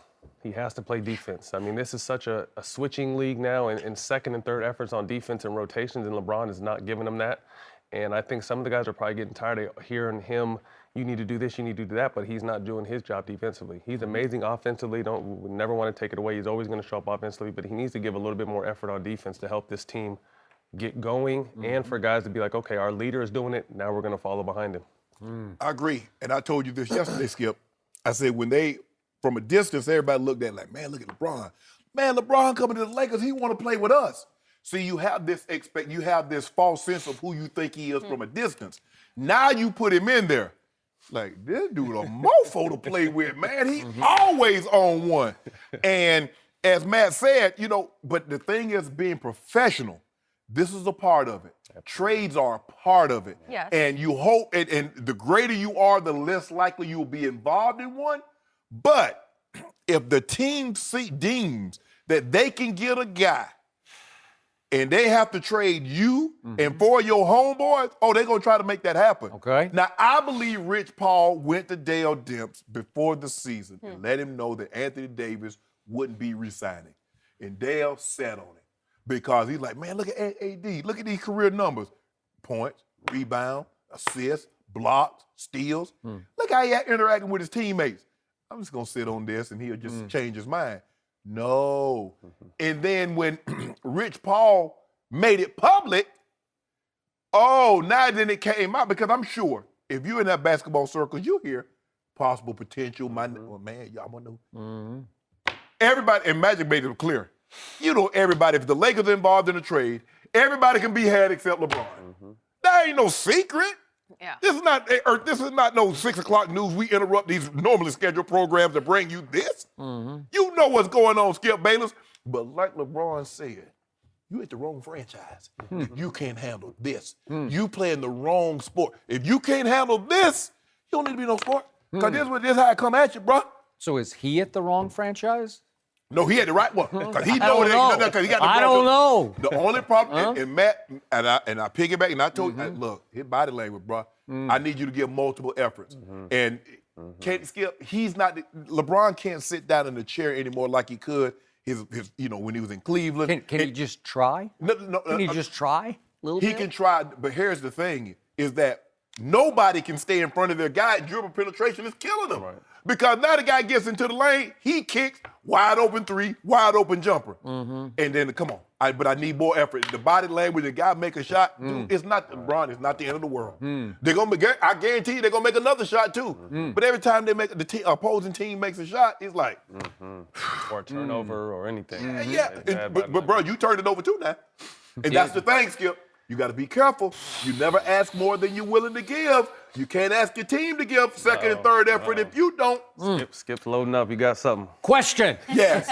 Did Brandon Ingram look like he had quit on LeBron James last night when he made 12 of 18 shots, including 3 of 3 from 3, and was in attack mode, hellish attack mode from jump? Agree. Did Kyle Kuzma look like he'd quit on LeBron last night when he made 9 of 15 shots and a couple of threes? Heck, did Reggie Bullock look like he'd quit on LeBron when he made 4 of 9 threes as LeBron went 0 for 4? Let Mike Conley do him for 30. Okay, well. He looked like he quit on the defensive end. That's what it looked like he quit on. So if I told you going into that game last night, you'd get those numbers from those 3, I think Shannon Sharpe would have said, we got this, right? Yeah, but unfortunately, you don't got this. They going to play 48 minutes. Okay, unfortunately, this team isn't good enough on offense to overcome playing little to no defense. None, zero. At Memphis against what's left of the Memphis Grizzlies. They gave up their franchise rock and Marc Gasol, and they just said, we're waiting until next year. And then that happened. And I love Lil Conley. You know him. Yeah. He plays his heart out every night. Absolutely. He knows how to play, and if he smells a little bit of blood in the water, he'll just keep attacking you and just picking at you, and he finally pulled it off at the end of the game. What you going to say about old Joe Kim Noah, who's celebrating cheerleading himself? You know what? He turned back the hands of time. Okay, well, he did. And it was just about playing harder than anybody on the Lakers wanted to play last night, right? And I got to see this play one more time because this is my favorite LeBron no defense play of his career. This is 9:05 left, and DeLon Wright drives on Muscala. And can we see it, please? If we could see it, it's 9:05 left. Here it is. Muscala got it. Did you see LeBron on this play? Let's see it again. Here's LeBron. LeBron!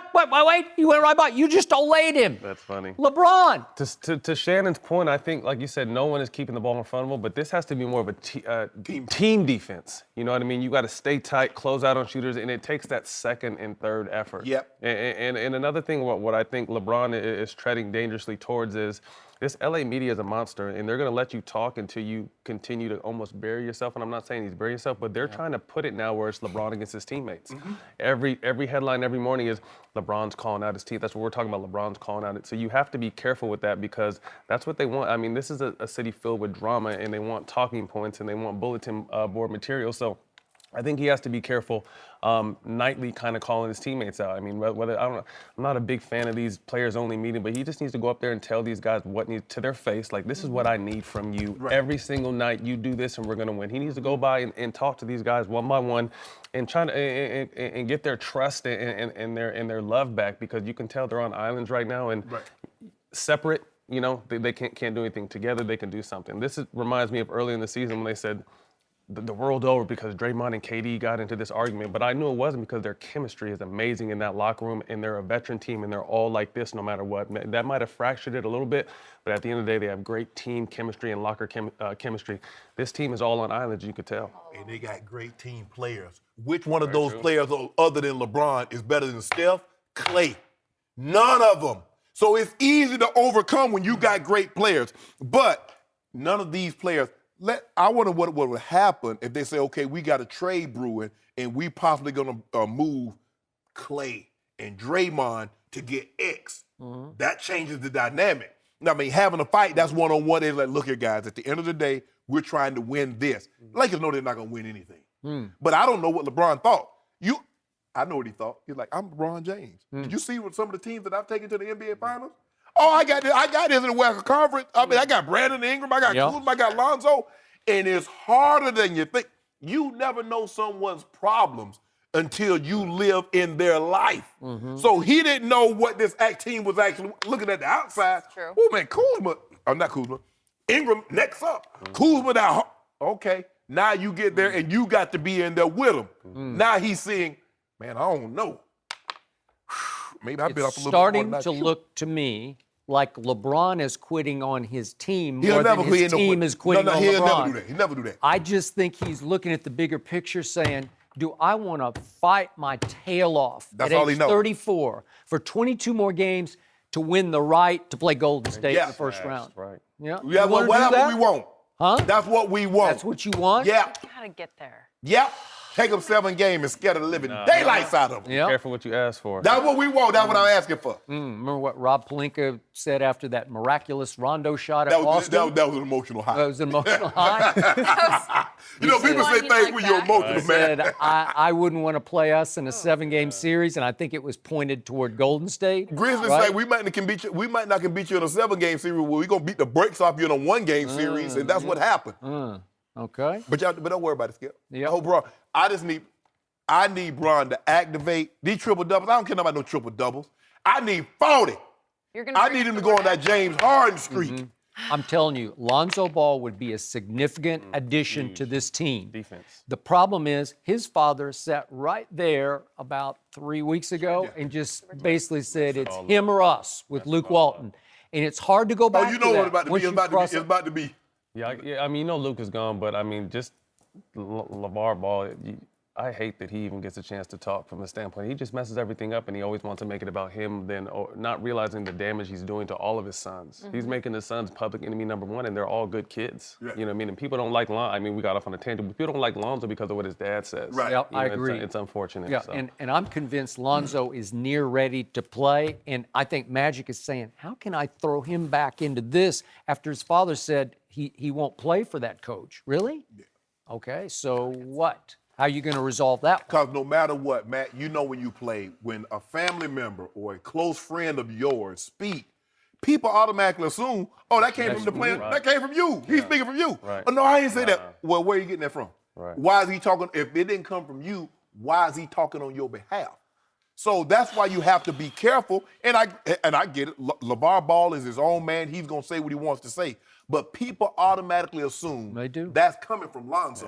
Yeah. And so now people looking at him because, these guys here, I don't know why this guy doing that. And guys look at the locker room like, hold on, bro. You ain't like that now. It ain't like you Russell Westbrook right here. I always said, though, not to cut you off, playing in LA, Lakers, Clippers is always much more than just basketball. Right. That's the one place that it's basketball is the most important thing, but everything around it, you have to really be locked in and have a tight circle around you to be able to succeed in LA in sports. You would know. Absolutely. But isn't that what LeBron's saying? That he isn't seeing the focus from the guys? That's why Kobe the way succeeded. They come every day. Kobe had one friend, Kobe. He said everybody else. So Kobe was great. That's all he needed? That's it. Okay. Kobe missed the playoffs, right? Yeah. We heard about it, and boy, this town doesn't forget those tough years. All right, Matt's going to be back later in the show. Does Colin Kaepernick need to bring down his asking price? Pretty high right now. We'll discuss next. No mercy. Colin Colin Kaepernick wants to play football, according to his agent, but his price tag appears to be too high. Sporting News reports Kaepernick asked for $20 million to play for the XFL, which will debut in 2020. This follows a report that talks broke down with the QB to join the AAF for a similar salary. Kaepernick hasn't played in the NFL since 2016, and he recently settled his collusion case with the league. Shannon, what does this tell you? Tells me that somebody had the in for Colin Kaepernick. Did he just ask for this yesterday, Skip? Why is this all of a sudden coming out? Because it's coming out to try to make Colin Kaepernick look greedy. It tries to come out because, listen, whether you're the NFL, you support the NFL and how they went about this, you took the L. Whether you like Cap or not, he won. Whether it's a small win, a medium-sized win, he won. Now you're trying to make Cap In his lawsuit. In his lawsuit, yeah, okay. You're trying to make it seem this was always the play to begin with. This was always about money. Yeah. Well, if he loved for the love of the game, and I want people, please stop saying if you love the game. Nobody works for free. You might love your job, but if your boss say I need you to work this next year for free, ain't nobody loving it that much. Mm-hmm. Colin Kaepernick says, look, you want me to play $20 million. That's my worth. That's what I'm valued at. I see what they're paying some of these bums in the NFL. That's what I'm worth. Take it or leave it. I want to know why all of a sudden this is an issue. So the XFL is what, a year away from playing? Mm-hmm. They probably went to him a couple of years. So if they're a year away from playing, why are you bringing out what he's asking for now? Mm-hmm. Why is that an issue, Skip? First of all, AAF, American Alliance Football League, I guess that's what it's called, y'all can barely make payroll. Mm-hmm. So why would he even go there for $15? Yeah. You had to get an influx of $250 million from someone else. You make yourself look bad. Skip, all this is about was to try to paint Colin Kaepernick in such a way that he's greedy. This was never about football because if he loved the game so much, he would go play. And like I tell people, hey, man, you would play the game. My coach says, this is what I love about Shannon. He would play the game for free. I was telling him and say, yeah, I would. But I'm going to need all the other mofos to play for free, too, because Shannon Sharpe ain't going to be the only one playing for free. Start with this love of the game. Colin Kaepernick says, my value is $20 million based on what I see in the NFL. Take it or leave it. Okay, so are you saying that he didn't ask for $20 million, or you're just saying, why is this reported? Coming out now. I don't know. Like I said, I haven't talked to Cap, Skip, in a long time. I don't know if he asked for 20. That's only one side. Unless Cap comes out and refute it, guess what? Everybody's going to run with that narrative. But I'm just trying to figure out, one report was leaked the day before the settlement was announced. Now, they knew somebody knew that settlement was coming. I'm with you on that one. But I'm saying the XFL, first of all, Skip, why would you even talk to Colin Kaepernick?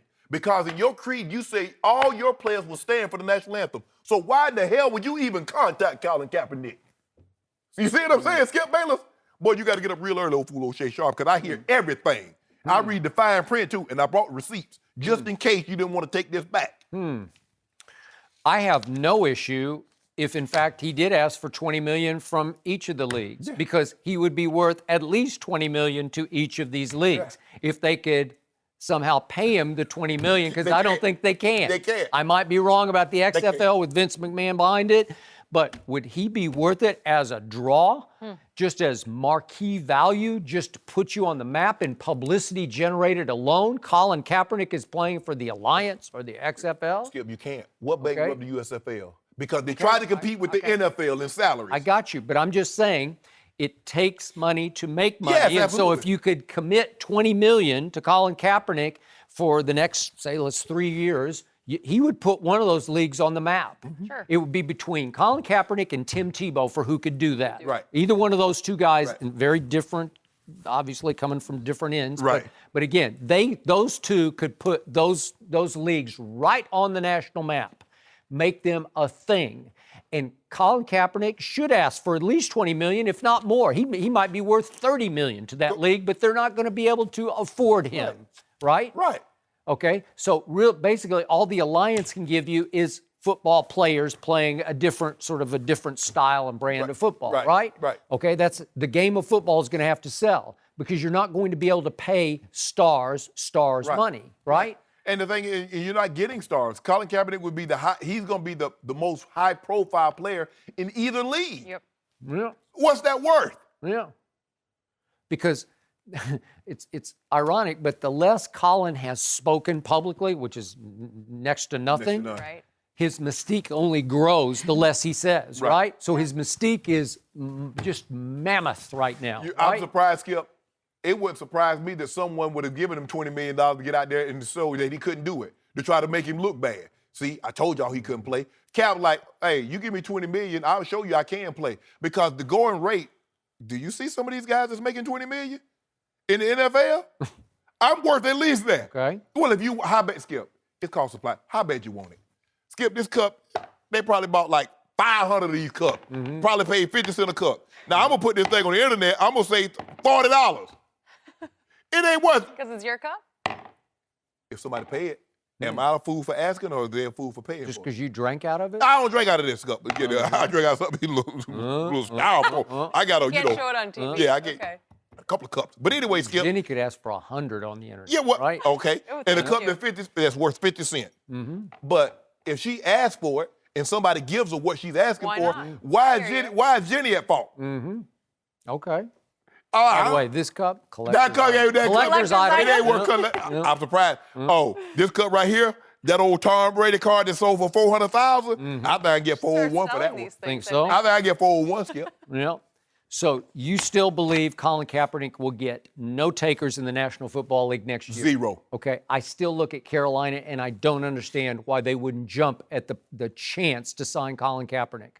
It's just perfect. It works, right? Seattle was even more perfect. Okay, it was. But this might even be because obviously Cam's had the shoulder surgery and he might not be right.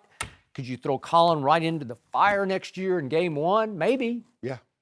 Does he have the credentials? Yep. I think the NFL view this as like, see, now we've settled it. Now we don't really have to we don't even have to offer a reason. We don't have to offer a reason now because we're giving you somewhere between $20 million and $100 million to just go away and live happily ever after, and we don't have to offer an explanation of why Colin Kaepernick isn't playing.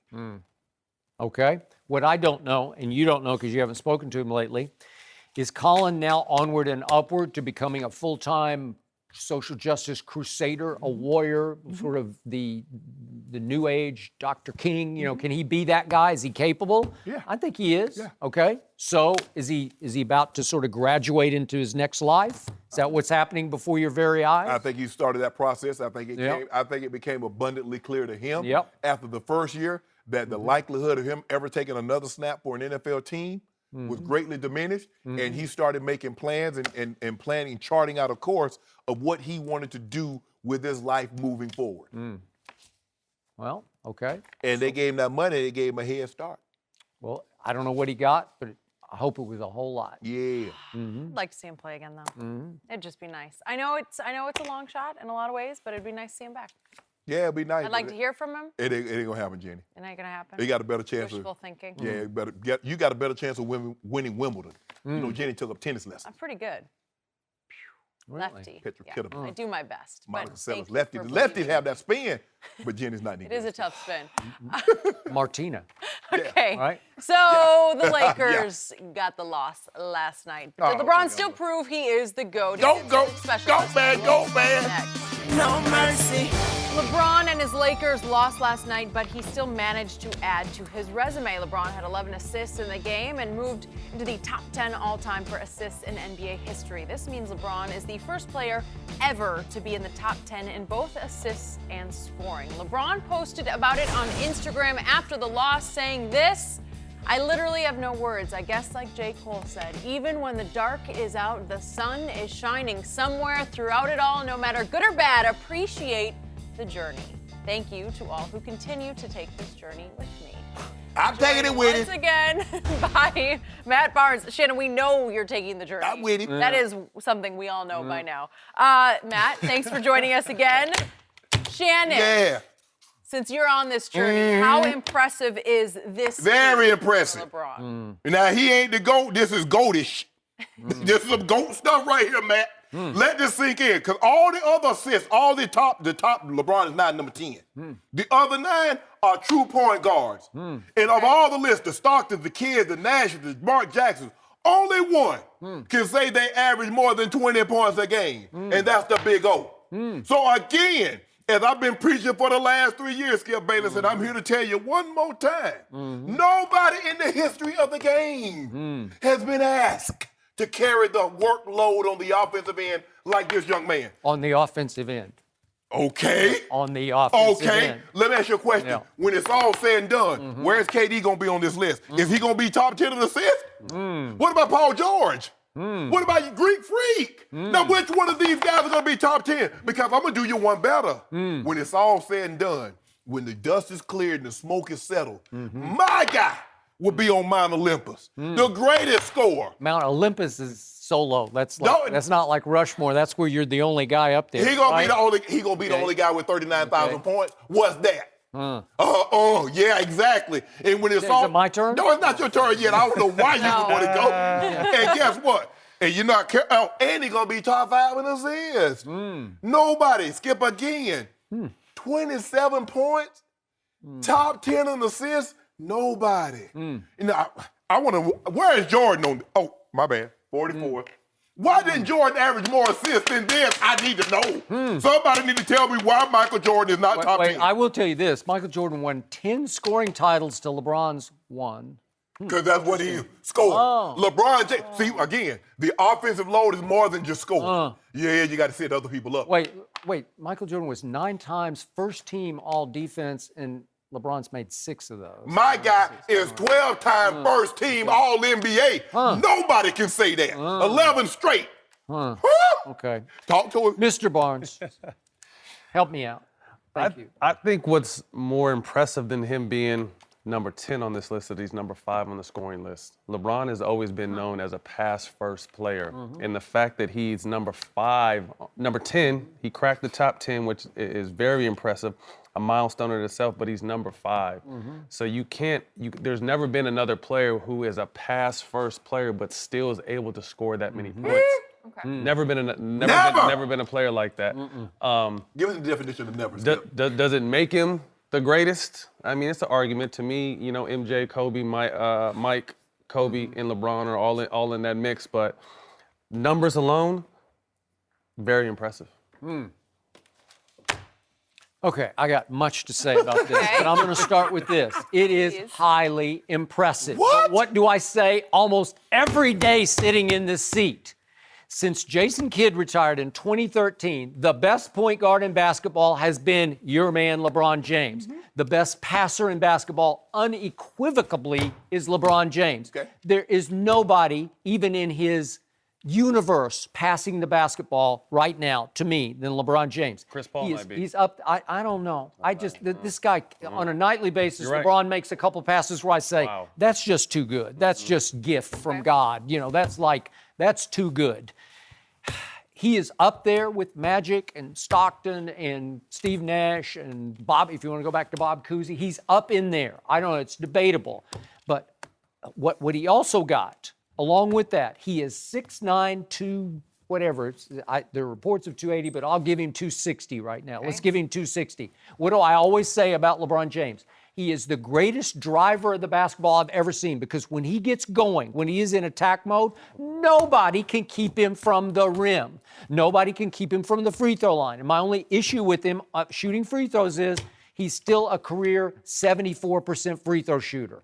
If he had been 84%, which would be at least decent, think of it, he would have made almost 1,000 more free throws in his career, because he's taken 9,599. You give him 1,000 more. Think about what your points would look like. No, he'll be there anyway. He's just going to take him a little bit longer. I'm just saying. But the combination of the gift of passing the basketball and driving the basketball, he's not a great shooter. We know that he can go on hot streaks from 3 occasionally, but he really doesn't need to be, because he is a great scorer, because he is such a great driver. To be number 4. Just, I don't know. Did you guard him much? Yeah. I mean, tough. It's just big body. strength. It's just Big this body, natural strength, weight room strength. Yeah. Right? It's hard to keep So, in him other from words, the rim. Skip Bayless, I'm not saying LeBron James is the GOAT, But this right here make Goatish. It's goatish. What That's made- goatish behavior, what made which him- he's exhibited over 16 years. What made him so tough too is you couldn't really, Kobe, you got to stop Kobe, but LeBron is someone that will will scare you. Can't put your whole game plan around just stopping him offensively because he's very unselfish. Like I said, that's what makes this record so impressive. Nobody on the top 10 scoring list was close to a pass-first guy. Not even close. And the fact that LeBron is known to be a pass-first guy is what makes the number 10 on the assist list impressive, but also number 5. And, No, 4 for the year out, because he's right there he's behind gonna he's going to pass Mike very soon. But I'm saying for him to get up to 2, to pass Kareem is going to be a lot because LeBron has a lot of miles on his legs. But like I said, to be top 5 for a pass-first guy on the scoring list is impressive. Kobe, you next. He's running out of Kobe, gas you next. right before your very eyes. Kobe, you next. Right? Kobe, you next. Yeah. Do you realize he's now up to 16th all-time in minutes played, and by the end of this year, he's going to pass Paul Pierce and Ray Allen to 14th? It's a lot of minutes. Okay. So he is so good and a lot of miles, but he's going to put these numbers up. Right. Are you surprised? But that's what happens when you get you a good old Mercedes. I seen Mercedes be on the road with 300, 400, 500,000 miles. That's a Mercedes, Skip. Did you know that? Yeah, but this Mercedes, it has no reverse left in it because he never goes back and plays defense. Some of them ones that with them gold wing doors worth millions. Really? Huh. My issue with this post, No, how dare you? fish. How dare you have the audacity to post this last night after that spectacle of a debacle in Memphis? Skip. You're trying to distract people from what just happened. Skip. What are you? Did you see what the J. Cole Could he have song? waited one day? No, Just one day. no. Just wait The till the off moment. day. Wait till the off day. I completely disagree with you from this standpoint, Skip. I think we get so caught up in numbers and in the present moment, we forget that we're watching greatness. Greatness. We forget for a second. Okay, he I lost. forgot last night. He doesn't play I must defense, admit. but we're witnessing one of the best players to Greatest ever thing do. you And ever I seen. think in this It's day and age, nothing. we're so What caught up. do I keep telling you about Tom Brady? You are watching all-time Greatness. greatness. We're not talking about Tom Brady. Well, We're I'm just talking about saying, Michael but you always you just blast him and ridicule Tom him. Brady ain't in And the all he top- does hold is on. keep Wait winning a minute. Super Bowls. Wait a minute. Tom Brady is not in the top 10 in scoring. Top 10 in passing and rushing. So okay then. My God. He's won 6 rings. My God. Wait a second. He's won 6 rings with 6 game-winning drives. Do you My know how God. hard that is to do? Well, if the defense gives up 3 points, it's not hard to win. It's not hard to win, Skip Bayless. But we're not talking about that. You know we're talking about what your greatest nightmare is? LeBron standing at the free throw line late in the game because you know what's going to happen. LeBrick is going to happen. Man, Am I I don't know right? if you knew this, but I grew up on a farm. And we had a lot of animals. We had pigs and we had, goats. And I'm not saying that LeBron, but I'm just saying we had a old beat-up old bus. Yep. Rusted out, Skip. And the goats would be standing on top of it. Yep. Eating. Yep. Okay. Oh, really? So he's standing on top of a rusted out bus. Last night he was doing just that. And you know what? Last night was the equivalent of putting lipstick on one of your pigs. No. Put some lipstick on it. No. Yeah. We had pigs too.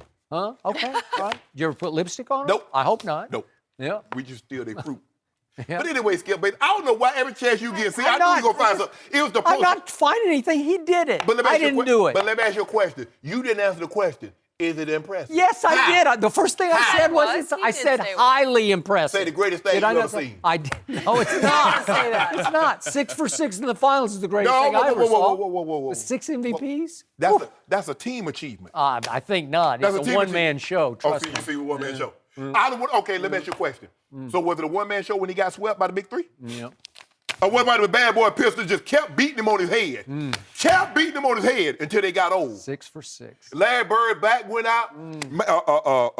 Kevin McHale knee, they called him kickstand. That why knee knocked so much. Robert Parrish, remember Robert Parrish was 100 years old.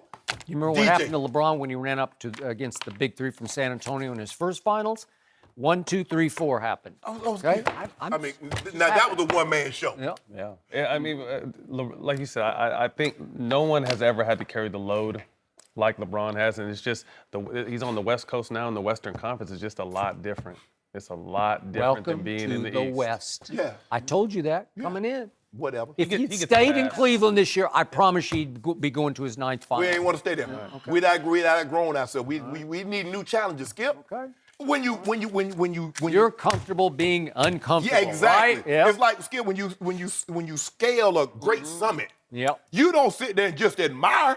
You like, I got me another summit I got to skate. Oh, really? How do you More do and it? more uncomfortable, though. It's just getting more But and you're more still at the uncomfortable bottom. from here. You haven't even started yet. LeBron, 130 points shy of that number from MJ. Oh, yo, he got So, 3 games. 3 games. And that's It's going to happening. cinch it. That'll clinch it. He's is the happening. Yeah. That's up, boys. Goat man, All right, goat man. Matt, thank you for being here today. Speaking of scoring, James Harden's scoring streak, it's over, but is that actually a good thing for the Rockets? We'll discuss next.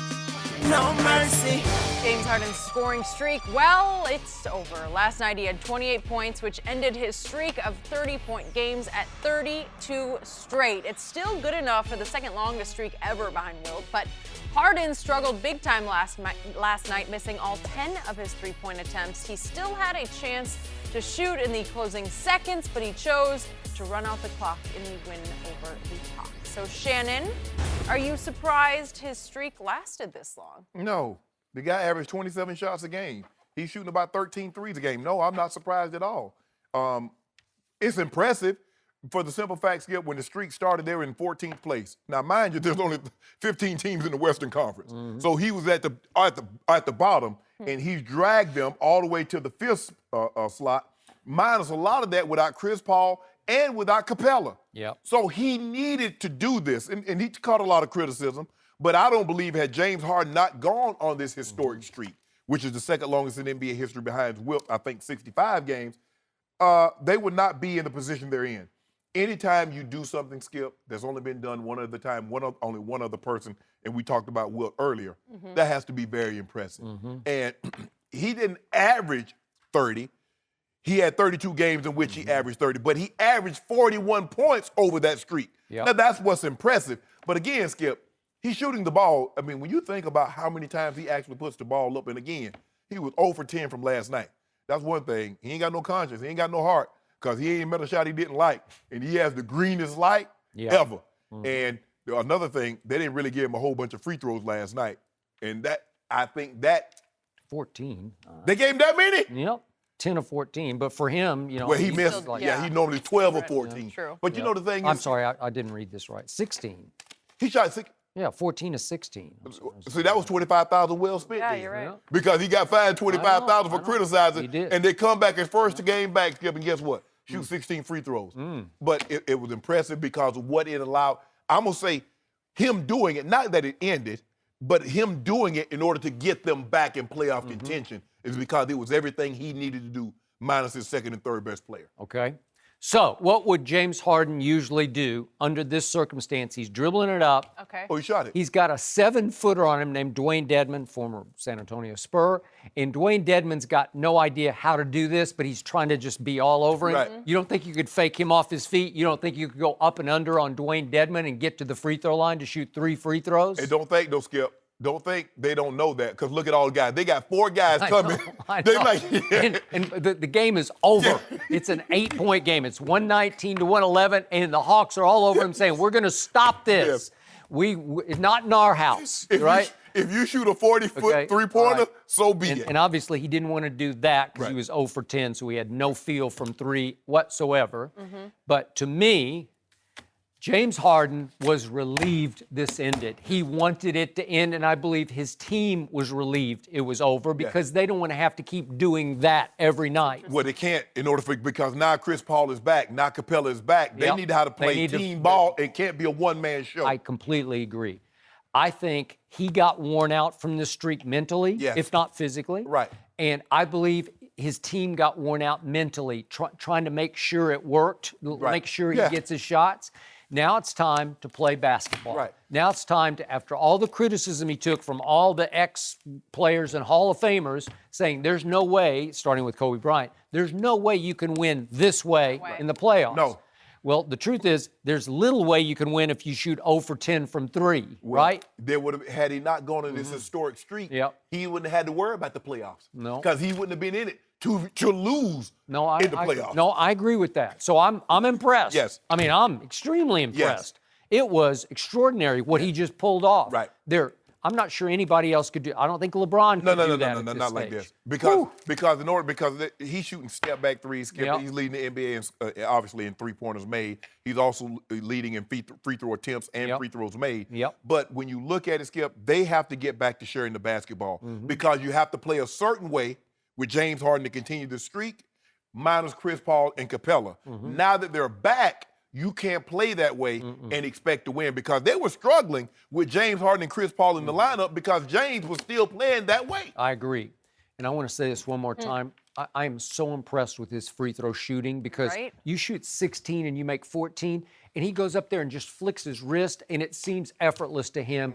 And you know and I know how hard it is to keep making those and not lose focus and concentration or flow or just get cold from the free throw line. He makes 85, 90% every night, and I love that about him. Hey, I don't know if you noticed, Skip, but your guy looking good. You little Oklahoma Sooner. Old Trae Young. Starting to. Old Trae Young. Problem is he's like 5'11", 165 pounds. And letting it go. You 8 or 12. Yeah. He said him and Luka, everybody gonna be happy. Who you want? I'm just Who saying you what want? Skip. I'll take Luka any day, any night. But Skip, they gave up Luka and they gonna get the Okay, Mavericks I got first round that. pick The this problem with Trae Young, he's so little, it's hard for him to defend. You have to hide him a little bit year. on You have to defense. have all the guys. You have to have Steph Curry. You ain't let Steph Curry take nobody. Steph Curry's 6'3", But he ain't guarding nobody. And Steph Skip. Curry will lead the league in steals. He played passing lane. Okay, This little guy, Allen Iverson led the league in steals. I got it. I'm not sure. We're not looking at Allen Iverson here, but he No, has no, no, impressed me no, he ain't got the lately. offensive- He no, he started got the offensive- well, especially when he makes 8 threes. What do he make? Like, 8 to 12. 8 to 12. Okay, if you can do that every night, but he can't do that. every Yeah, night. and he was shooting some of them from, you saw where he was shooting I from know. Brownsville, I got it. Laredo. Okay, guys, are the refs out to get Boogie Cousins? We've got some video that you need to see next. No mercy. Time for our final topic of the day. Boogie Cousins got a technical foul last night after he picked up an opponent's shoe and threw it off the court. Throwing a shoe is apparently an automatic technical, but Boogie said after the game, quote, "Next time, I'll just step on the shoe, roll my ankle, break it, and tear an Achilles." Oh, great. All right, Shannon, did he deserve the tech? No, he didn't deserve the tech. Skip, we see even officials pick the shoe up and throw it off to the side. It was just because it's Boogie Cousin and his reputation precedes him. He didn't do anything to warrant. And like he said, he don't want to step on the shoe. Not only did he not want to step on the shoe, he doesn't want anybody else to step on the shoe. But they make it seem like officials never grab the shoe and throw it to the side. They make it seem like he threw it 100 rows up. The problem is he threw it a little too hard. His Okay. heart was in the right place, but his head wasn't, because even though it was a danger on the court, it was an obstacle to step over. Right. You can't throw it hard enough that it hits somebody in the first row, and he did. He threw it a little too hard, and you have a liability issue. You could get sued over that. Is DeMarcus under more of a microscope from the refs? Absolutely he is. Yes. And they were quick to blow their whistles, because if you look back, he went 4 straight years finishing second in techs, and 1 year he tied for first. So over the last 5 years, he's probably led First the to league. second. Yeah, right? Okay. So we get all of that. But again, he's right. I hated to hear him actually let the words go out of his mouth, tearing Achilles, because it's like That's scary. I'm knocking on Yeah. wood. Like, don't even not let the good. words Speak that go up, out there, yeah. because you speak it a little too closely into existence, right? Don't even plant the seed in the Right. back of your mind. And that was the thing. Like I said, Skip, I get it. That's Boogie Cousins, but I think he didn't even look. I think he's just trying to get it out the way. I know. Because it's not like he could just take the shoe over there and then his guy go by him and get a layup or a dunk. No. hard They to do. overreacted. It's Boogie, and they overreacted, Skip. Let me ask you a question. If LeBron James does that, you think they call him a tech? Well, he didn't even get the offense. He got called for offensive foul last night. I think he's lost all of his respect. No mercy. Thanks for listening to the Undisputed Podcast. I'm Jenny Taft.